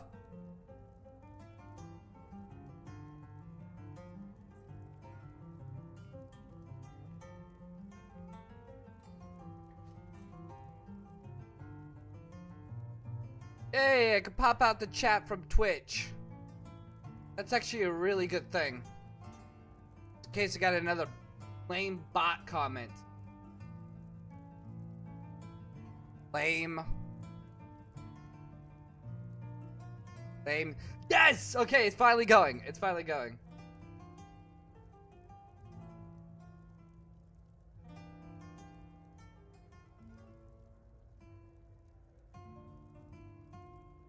Hey! And just as that go... Hold on, I will be right back. I will be right back. I just got something in the mail. Hold on.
Can't hear me. No, I don't think. Cutting out.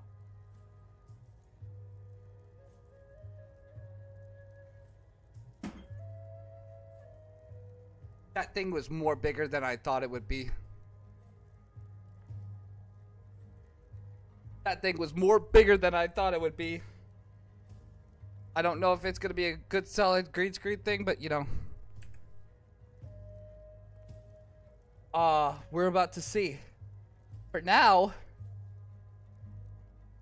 we're gonna stop the Skyrim. We're gonna stop the Skyrim music.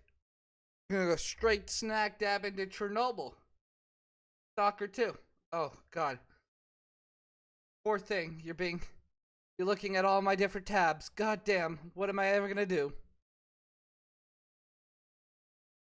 Let's get right into it.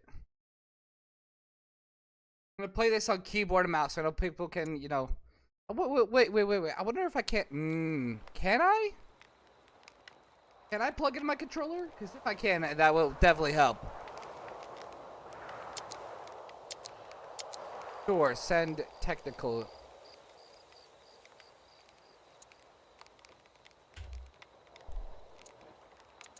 Voiceover language. Text language, gamma.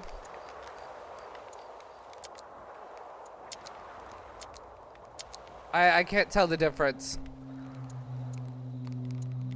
I should be able to tell it.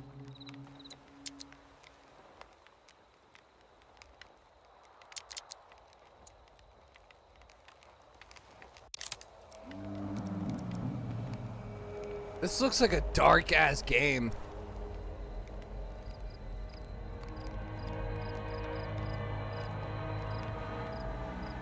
This looks like a dark game. Am I cooked here?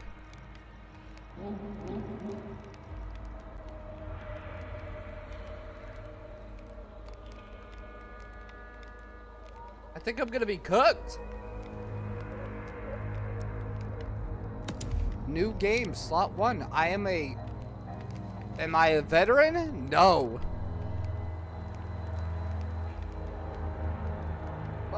We'll go for a balance between story and combat, though. Combat. Thank you very much. Go for that one, though. Marcus made of Stalker's worked exclusively with science history. Secrets of the Zone. I think the story will tell itself. This is the second game. I don't know why it's the second game, and I haven't heard of the first one. But we'll figure that out. Supposedly a survival shooter thing, which I don't mind, actually. I think that genre is very good.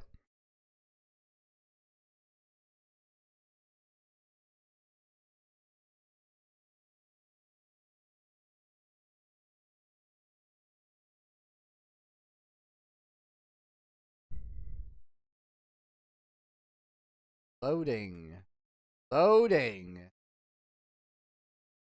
They're loading.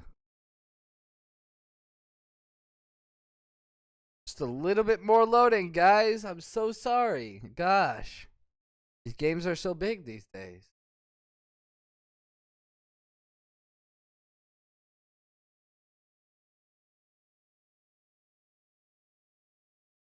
Oh, man. We just came out of a loading screen. Come on. Now we gotta turn the tavern music back on? Come on, man. Come on, dude. You gotta be kidding me.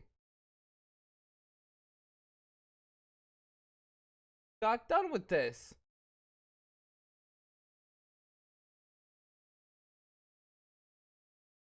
I just got done with this, you know?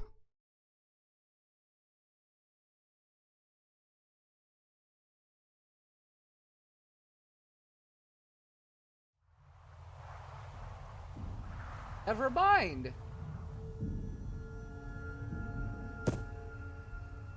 Hopefully there's no more long as Bethesda loading screens.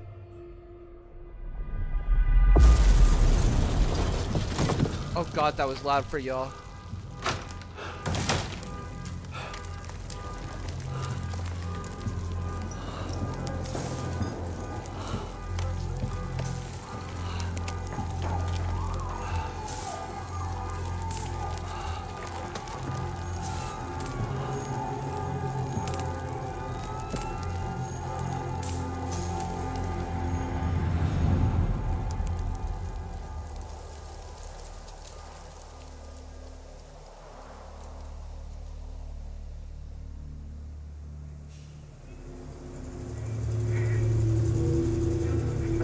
Oh, damn, this game is dark. In this bright background? Dr. Dallin, are you sure the perimeter surrounding the zone is really enough? If a powerful emission were to occur, we... Listen, the zone has remained stable for years. Besides, we didn't establish the most advanced institution in human history without first guaranteeing its safety. As the head of the Scientific Institute for Research of the Chernobyl area, or CIRCA for short, I believe the wonders that we will bring to the world far outweigh the potential risks. How big are these risks exactly? The zone reveals a whole new world. We can stick with the old one, fearing change. But tell me, do you want our descendants to remember us as cowards? Or as those who dared to venture forward to a new, better humanity?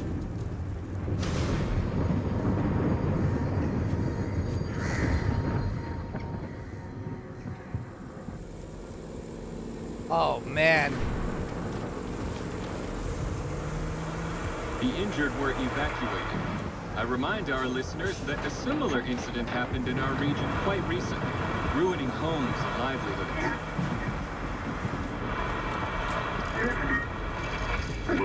City officials urge people to stay calm, assuring them the situation is totally under control.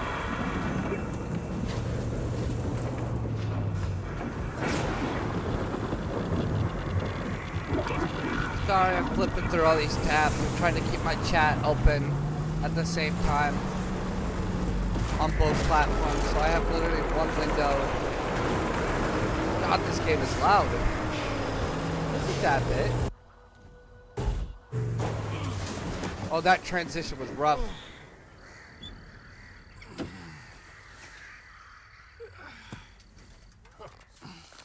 You alive back there? Yeah, I'm okay. Zone is really raging today. See that? It was a hell of a blast. Can't remember one. I have to turn down the graphics quality a little bit. Close. Kind of. I'm not. Oh, I don't want to skip. Come on, man. I want to see everything. The central checkpoint could be on alert after the emission, but there's another way in. Crack in the wall to the left of the fault. Bugger off! Hope you didn't lose your secret artifact along the way.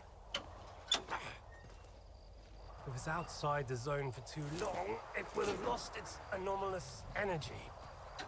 But I've got this shiny metal thing to recharge it.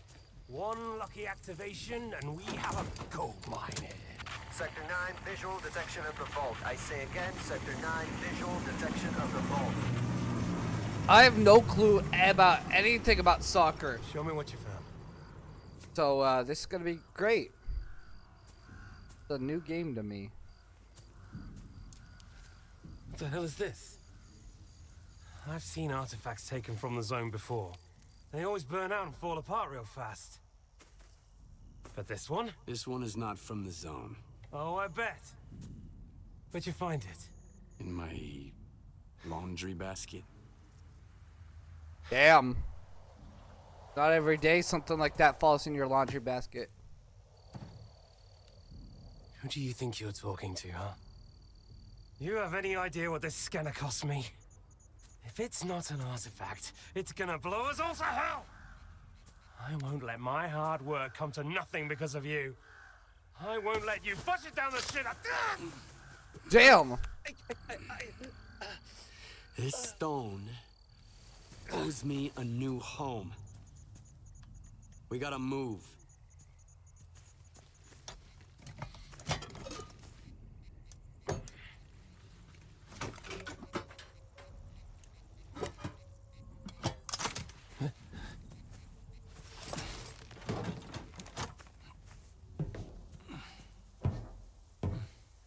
Get to the scientist bunker. Nehoda will explain how to proceed with the scanner. He's waiting for you. Good Yes, luck. sir. Thank you. Godspeed to you, too. And a jump like that with such a Did he put it on his back or something? Oh, bye-bye. Thanks for the ride. You have control, energy, and health. Give me a sit rep. Perimeter breached. Extensive damage caused by... Have our gun. Fuck knows what. I just lost my gun. There we go. Copy that. Dispatching a response team.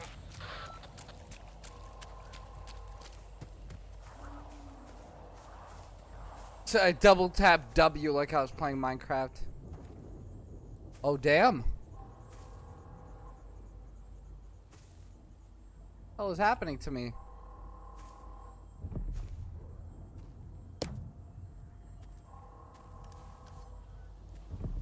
Oh, this is the inventory. Oh god, it's lagging like hell. My god, okay. First of all, this game is lagging like hell.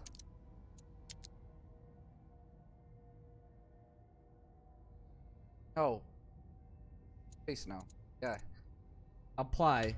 I don't know why I got a huge lag spike like that, but... Or a huge whatever that was. But we are keeping it at a low. Jeez, that took a long time just to save some settings.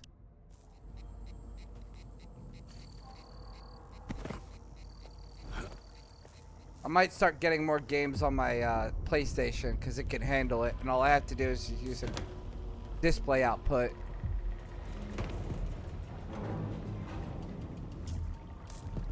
I will find out about all those things later.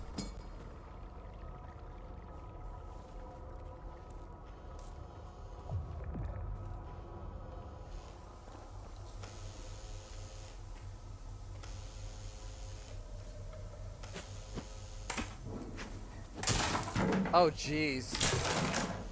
Okay, that was kind of weird. There is talk about how this game is kind of in a rough state. It's good, but you know.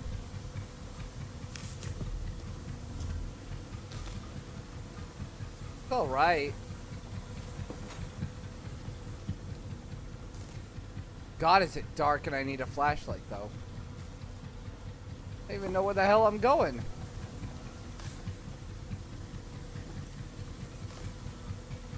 Is there not a flashlight somewhere?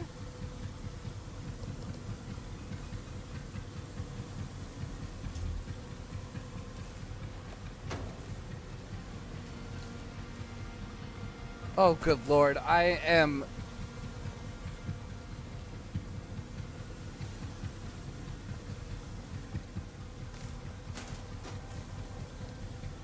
Okay, I'm seeing the light a little bit more. Jesus Christ, this game is... Hold on. Graphics card. Borderless. Maybe, can I... Full screen... no, let me not change any of that stuff. FLV... Please keep it to just 60. Just brightness, please. Thank you. I can't see shit. Oh god, but that makes it look awful. I'll turn the stuff down in a bit, but like, you know, I cannot see anything. The guy would not have seen that. Where the hell was that? Where the hell was that canned food when I needed it?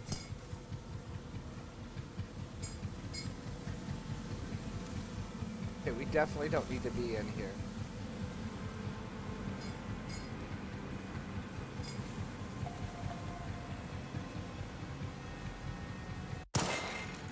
God, just shooting me, give me a lag spike. Peek.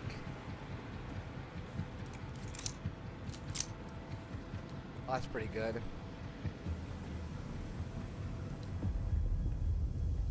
Okay, maybe we need to decrease the, maybe we need to decrease the gamma down just a... Can I do something? Fuck you. FOV 60.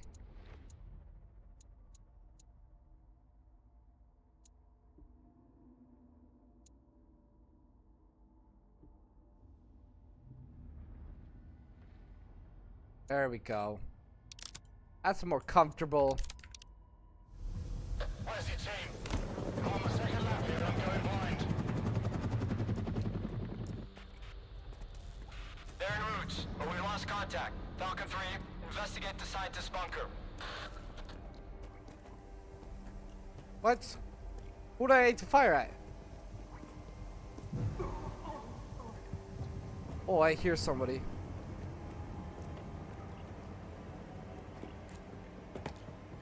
What? What do I need to shoot?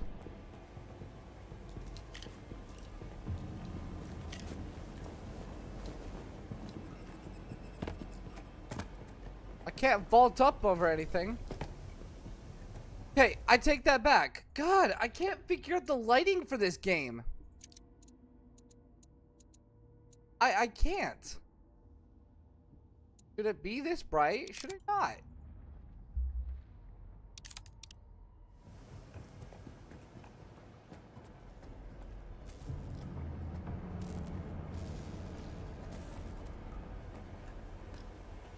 Got this. Okay, I look like a complete buffoon playing this game right now.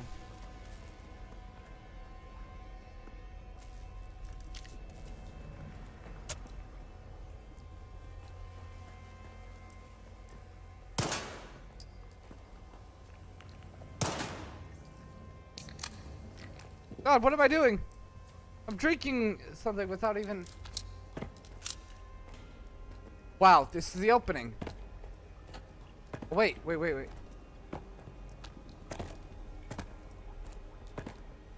Am I supposed to vault out of this?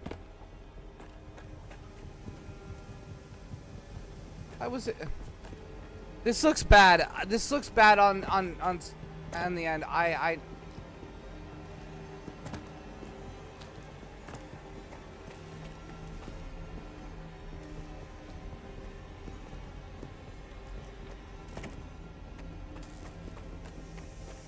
Oh God, I was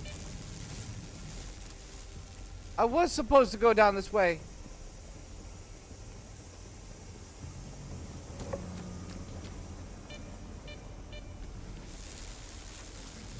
Oh no. Ah!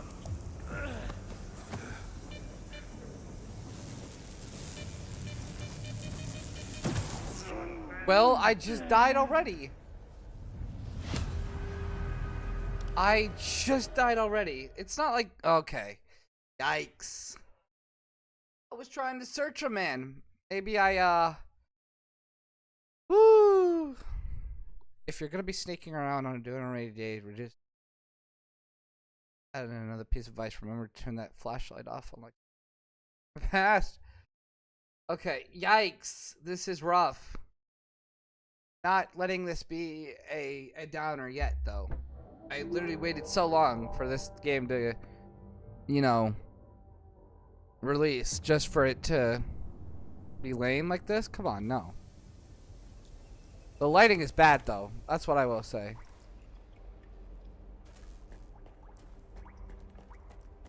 Do I shoot the anomaly?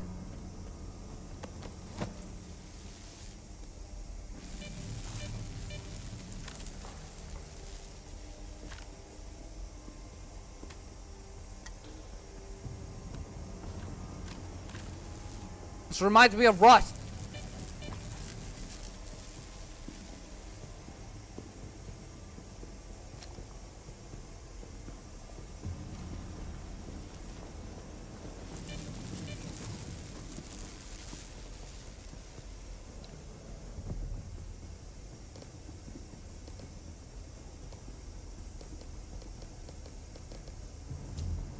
Okay, I only have a knife. E for inventory. No. I for inventory. What is that? Oh, this is the PDA.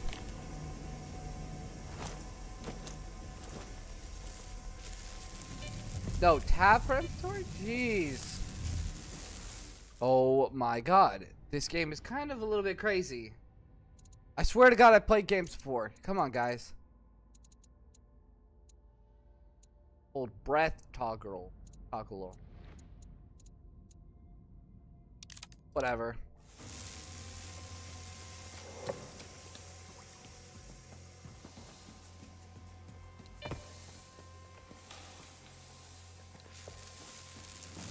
It's that damn thing again.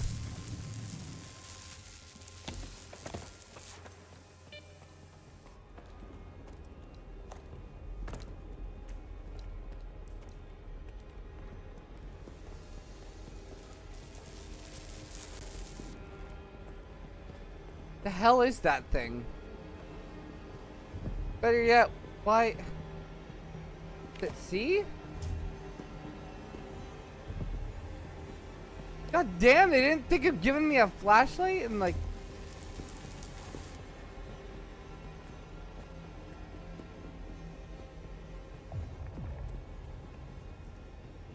Apply a bandage to a wound. Oh my god, it's so dark. Why is this game so dark?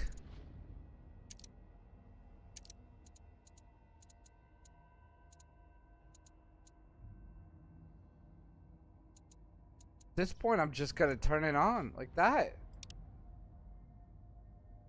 Save changes.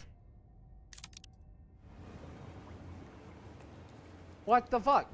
Am I missing a flashlight here or something?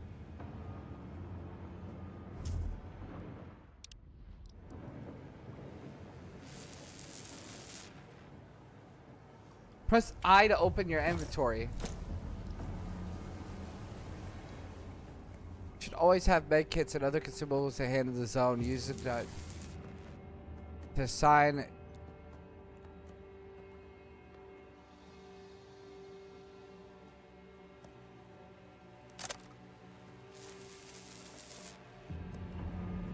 Man does not have any, you know, any flashlight in like the most, you know,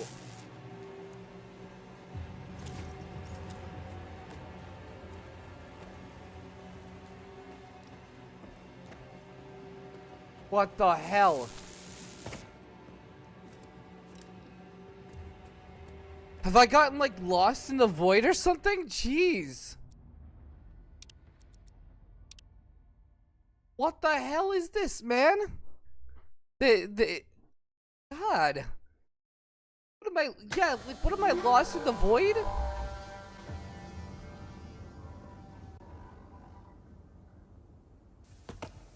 The lighting is just terrible.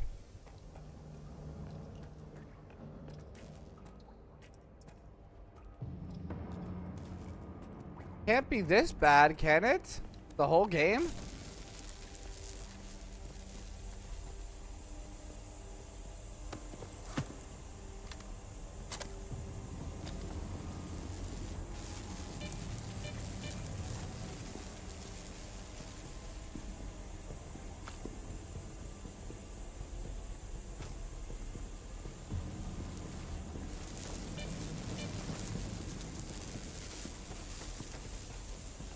But maybe we'll follow the light.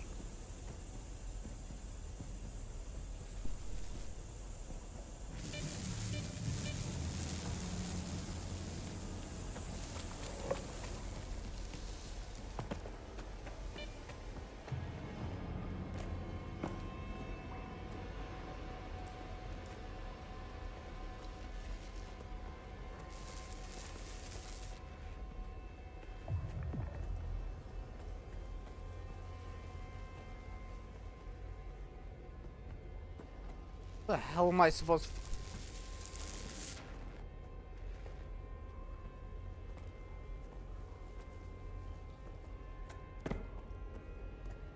Yo, where the hell am I going?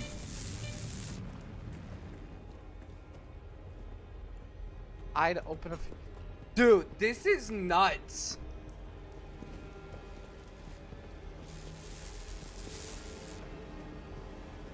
I to open up inventory.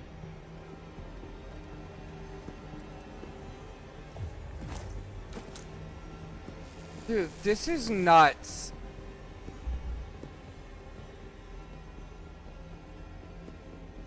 I have no flashlight in like the beginning part of the game and it's dark. Like this? No way. That's crazy, man.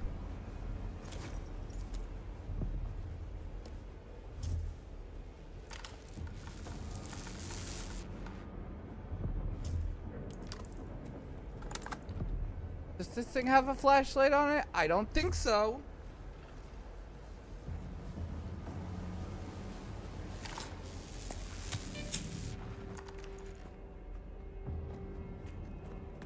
The lighting in this game is awful.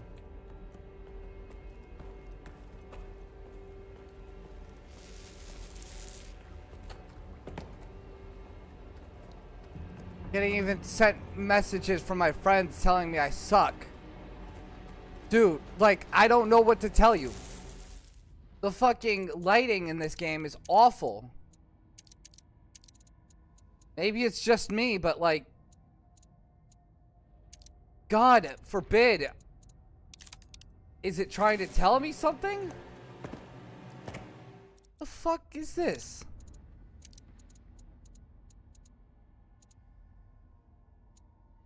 Crank it all the way up, I guess? No, I need to... Don't make me fucking watch a video on this. Don't make me watch a video on this. Why? Okay, wait, yeah, there we go. Don't make me watch a video on how to get through the opening tutorial. Okay, now I'm in a fucking fog. This isn't a joke. Like, how do you see through all this? In the opening, for God's sakes.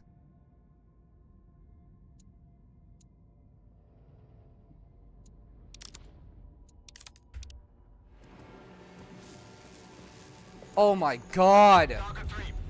Wait. Dear God. I'm keeping these settings on like that. I'm sorry. I'm sorry. That took way too long just to figure something out like this. Main mission, side mission, okay. That's radiation. Go over to that. It's got cooties. It's got the cooties. More damage you take? Okay. Got it.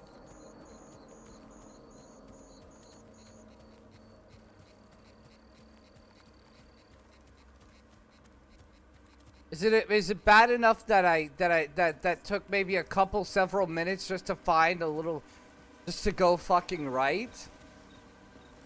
Sure. But was it bad enough that you don't come with the flashlight in like the sewers and you're going in an underground path? Yeah. I think that's even worse. Man didn't even come prepared for it. What's that, a pig? Man didn't even come prepared to go into the sewers without, like, you know, a flashlight. And so I had to, you know, crank this thing up.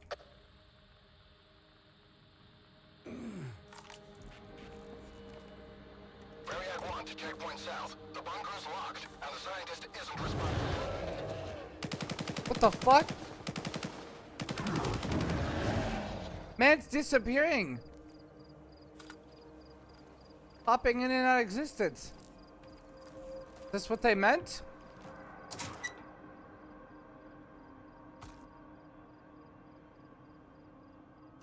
Is this what they meant? This game is kind of ass? Okay, let me get more bullets from that.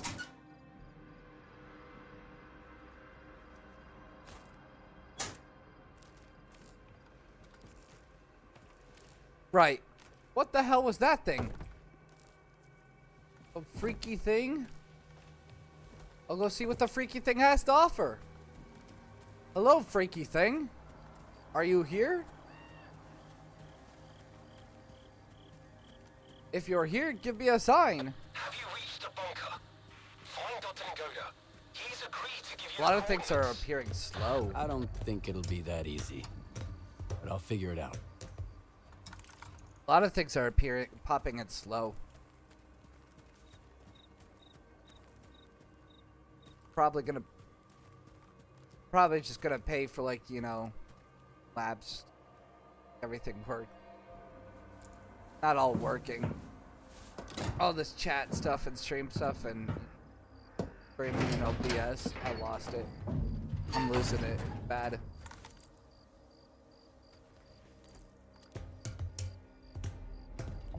Now we're going back in the dark without a light. Okay.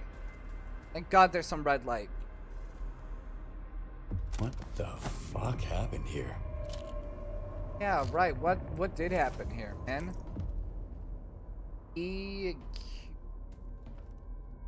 Radiation exposure. It's not that bad right now, man, but sure. Why am I drinking?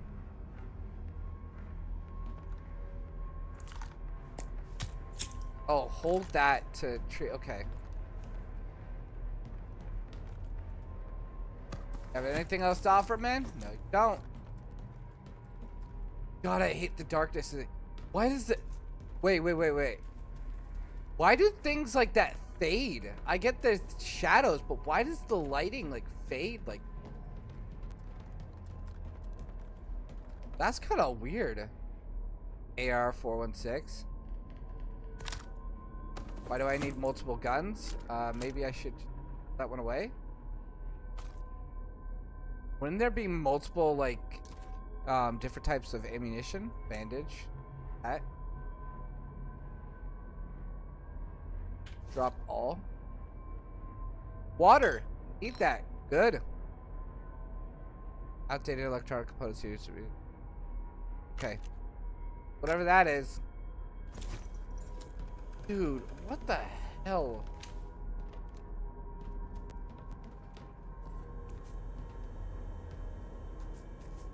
I get it's realism, but, like, for the most part, the realistic thing to do would be to bring a flashlight, man. Come on. That's what I'm... This... Okay. Thought I had the lighting down, but now it's... Oh, wait.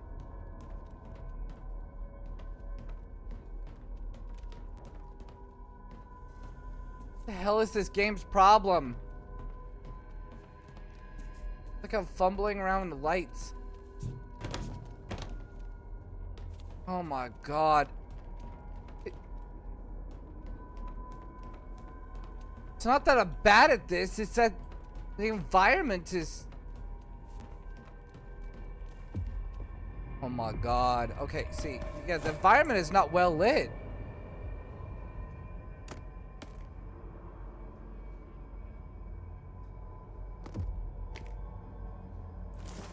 Not well lit at all. Fucking terrible.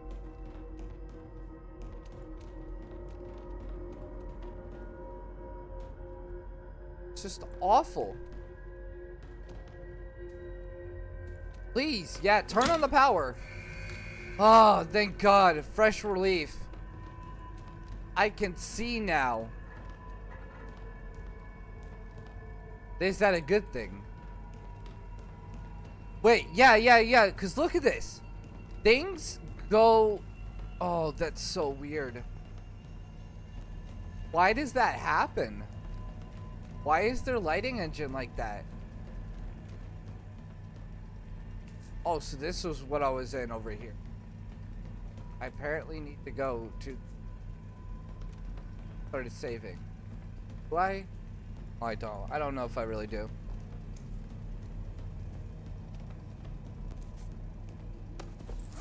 I was just...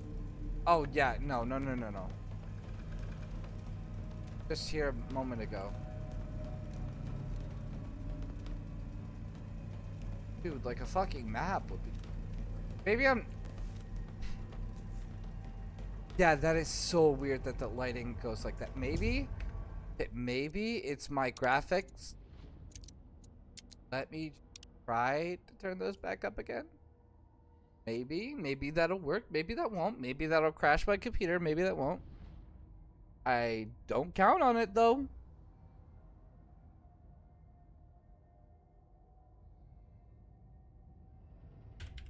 Save changes, please.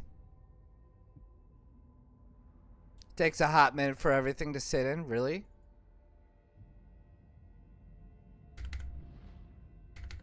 Really? You're joking. I'm locked in the... I have to play the waiting game here. I have to play the waiting game here for everything to sit in. God, this is rough. Is this what they meant by this game runs a bit weird?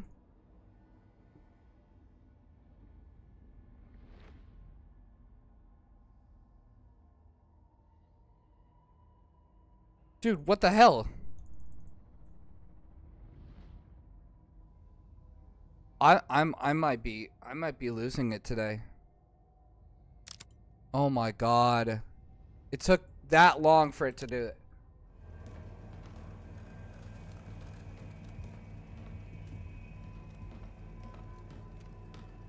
Oh, gross. Okay, it's just the game itself that does that. That's a weird lighting. That's some weird ass lighting. Bring back up my chats.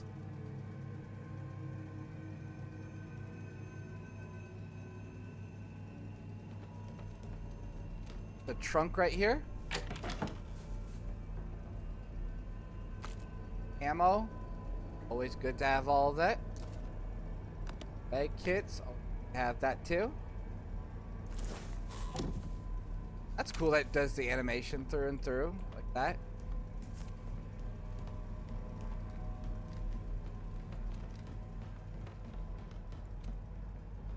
I don't know why this is.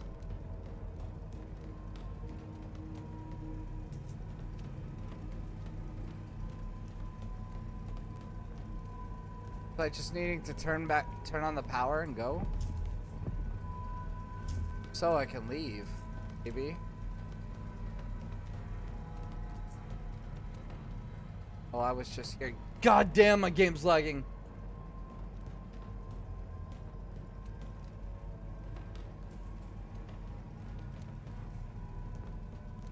The drops frames on my display and it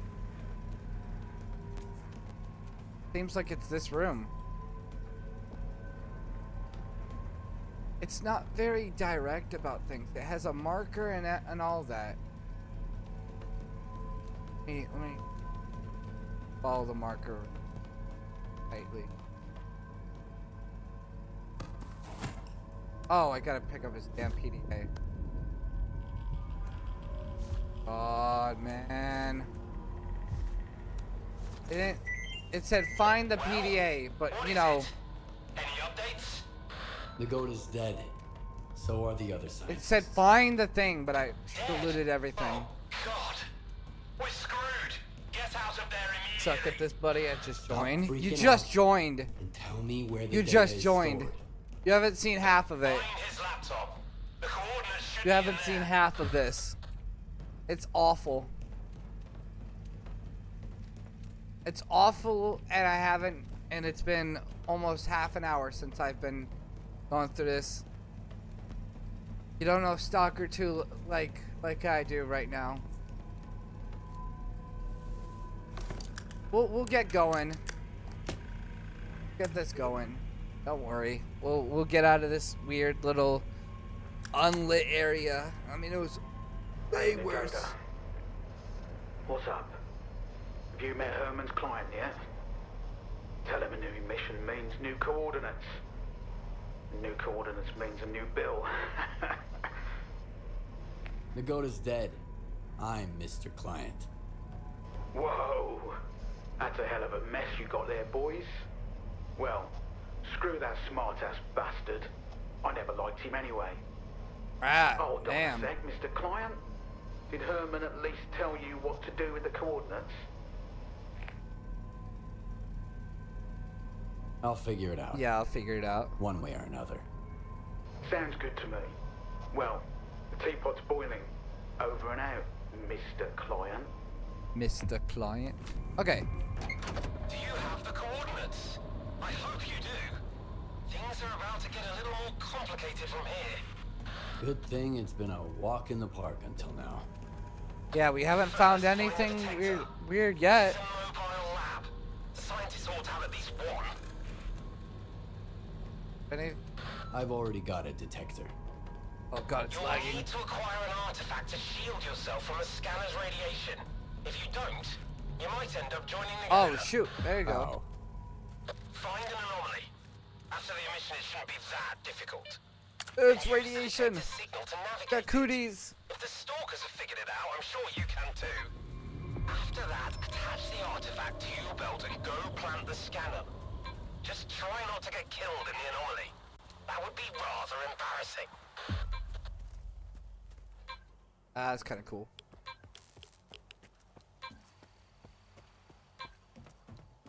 Hey, what's good, man?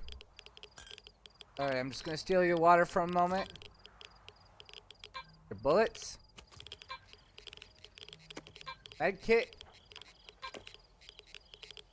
And this bandage. All mine.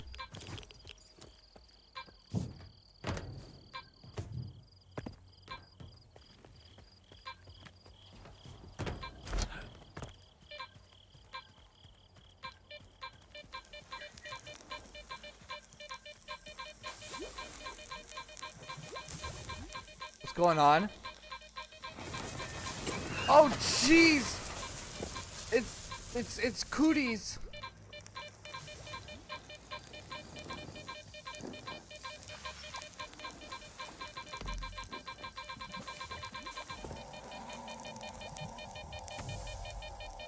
Is this the anomaly?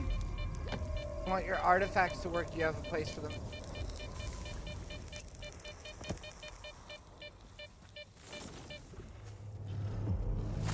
Whoa! What the fuck? Where the fuck did this thing come from? Okay. There's like no alert, no nothing. Just here I am. Oh my god. Yeah, this is rough. So people were really talking about how this is a rough game. I can definitely see that now. Yikes. Man just came out of nowhere. No audio cue, no nothing, no roar. Man just slashed him. He took away half of my health. Yikes. 2 hits. And I'm not even playing on the hardest difficulty. Maybe I should lower my difficulty down. God. Maybe I'll change my vote on this game. Jeez. It's better safe than sorry. We'll figure this game out. I didn't come all the way just to download it just for it to suck, hopefully. It is loading like hell, and I hate that. Means I feel like I should have bought it on console. Either way, it's rough. Oh no, it's my encoding. The fuck? There's like encoding errors on my stream too. Damn.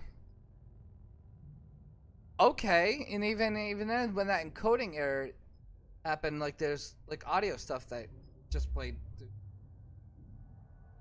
my god, this is bad. This is really bad. Well, hopefully I don't regret this. There it goes, it's loading now.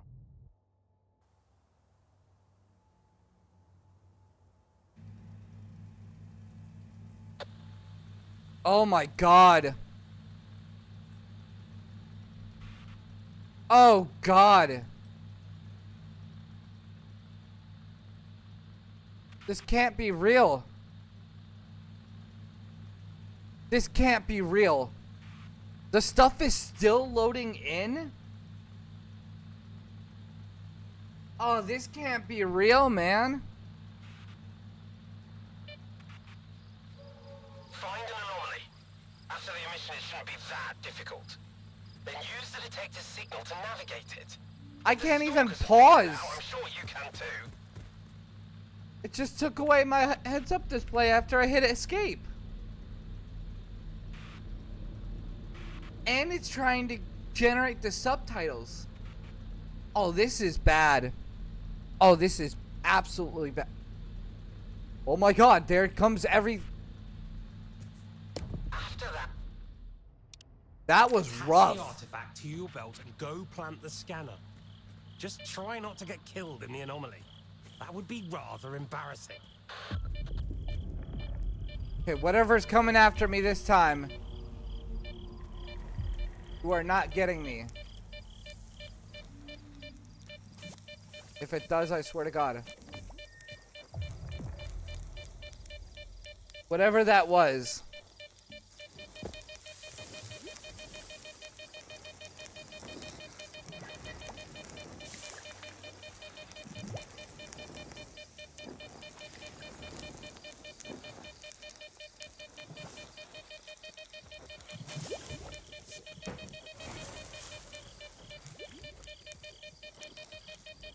Where was it? It was literally right here. It was in one of these places. God damn.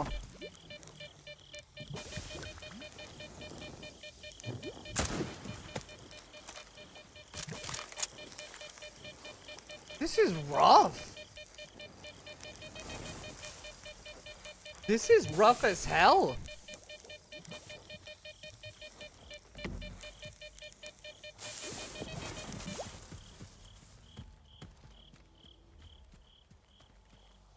Whatever the hell that thing was.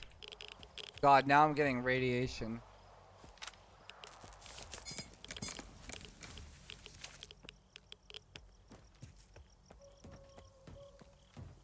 Sorry, man. I gotta, retake everything from you. Whatever the fuck that was. You know what? Before I eat my words up and the thing kills me again.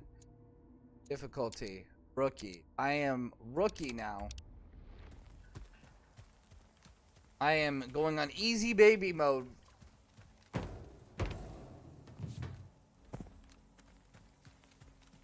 The thing should be right there.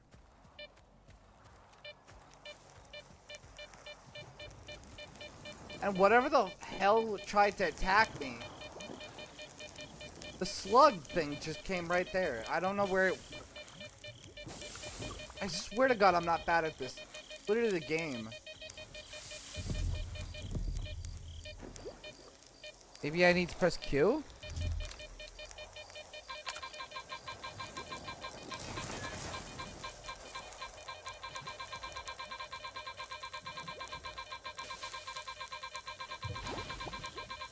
Hello? It's right here.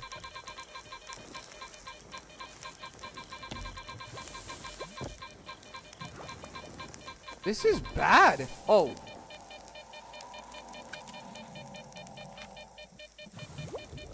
If I pick this up, that thing's gonna run after me, whatever it was.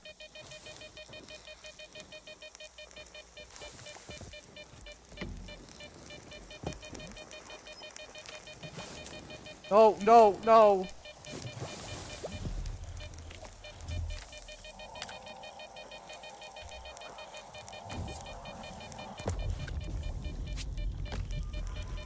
Come get me, whatever it is. Come on. What the fuck, man? Dude.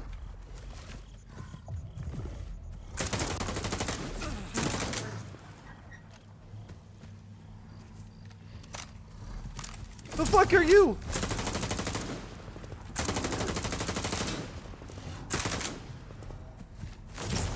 Oh my God.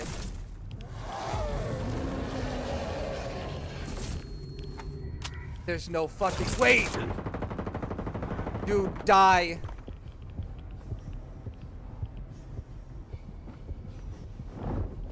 There's no shot. There's no shot. Oh my god. There's no shot. I put bullets in this motherfucker. Whatever it is. Oh my god. I'll go one more time. If I have to run away from whatever it is or something like that. Whatever the... Oh my god. Maybe Stalker 2 is just a different type of game, but like, yo. I put bullets in that thing's face, head, whatever. And, yeah, it didn't die. I had way more time to react to it now, but like, what the hell? I thought we were on baby mode or something like that. And now I have to go through another loading screen. Like, what the hell? I might not do this, man. This is bad. This is really bad. 3 hours of my day wasted. Yeah.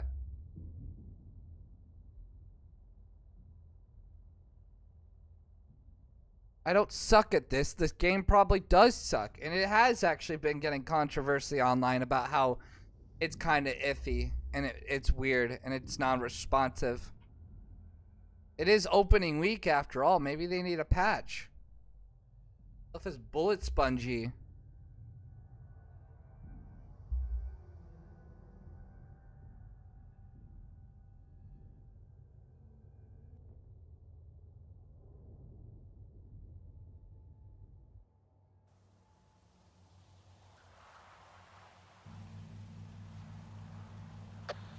Find an anomaly.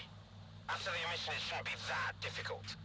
Then use the detector signal. If I die one more time from this dumbass thing, whatever it is. I'm sure you can too.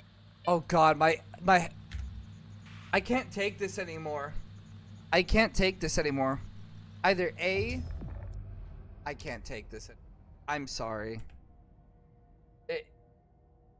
Hold on. I can't take it anymore. I'm sorry. I really am. I hyped myself up for Stalker. And it looks like we're gonna play can I play no, I can't play Metaphor on my PlayStation. And it looks like it's bad. It's really bad. It doesn't run well. It looks like it does not run well.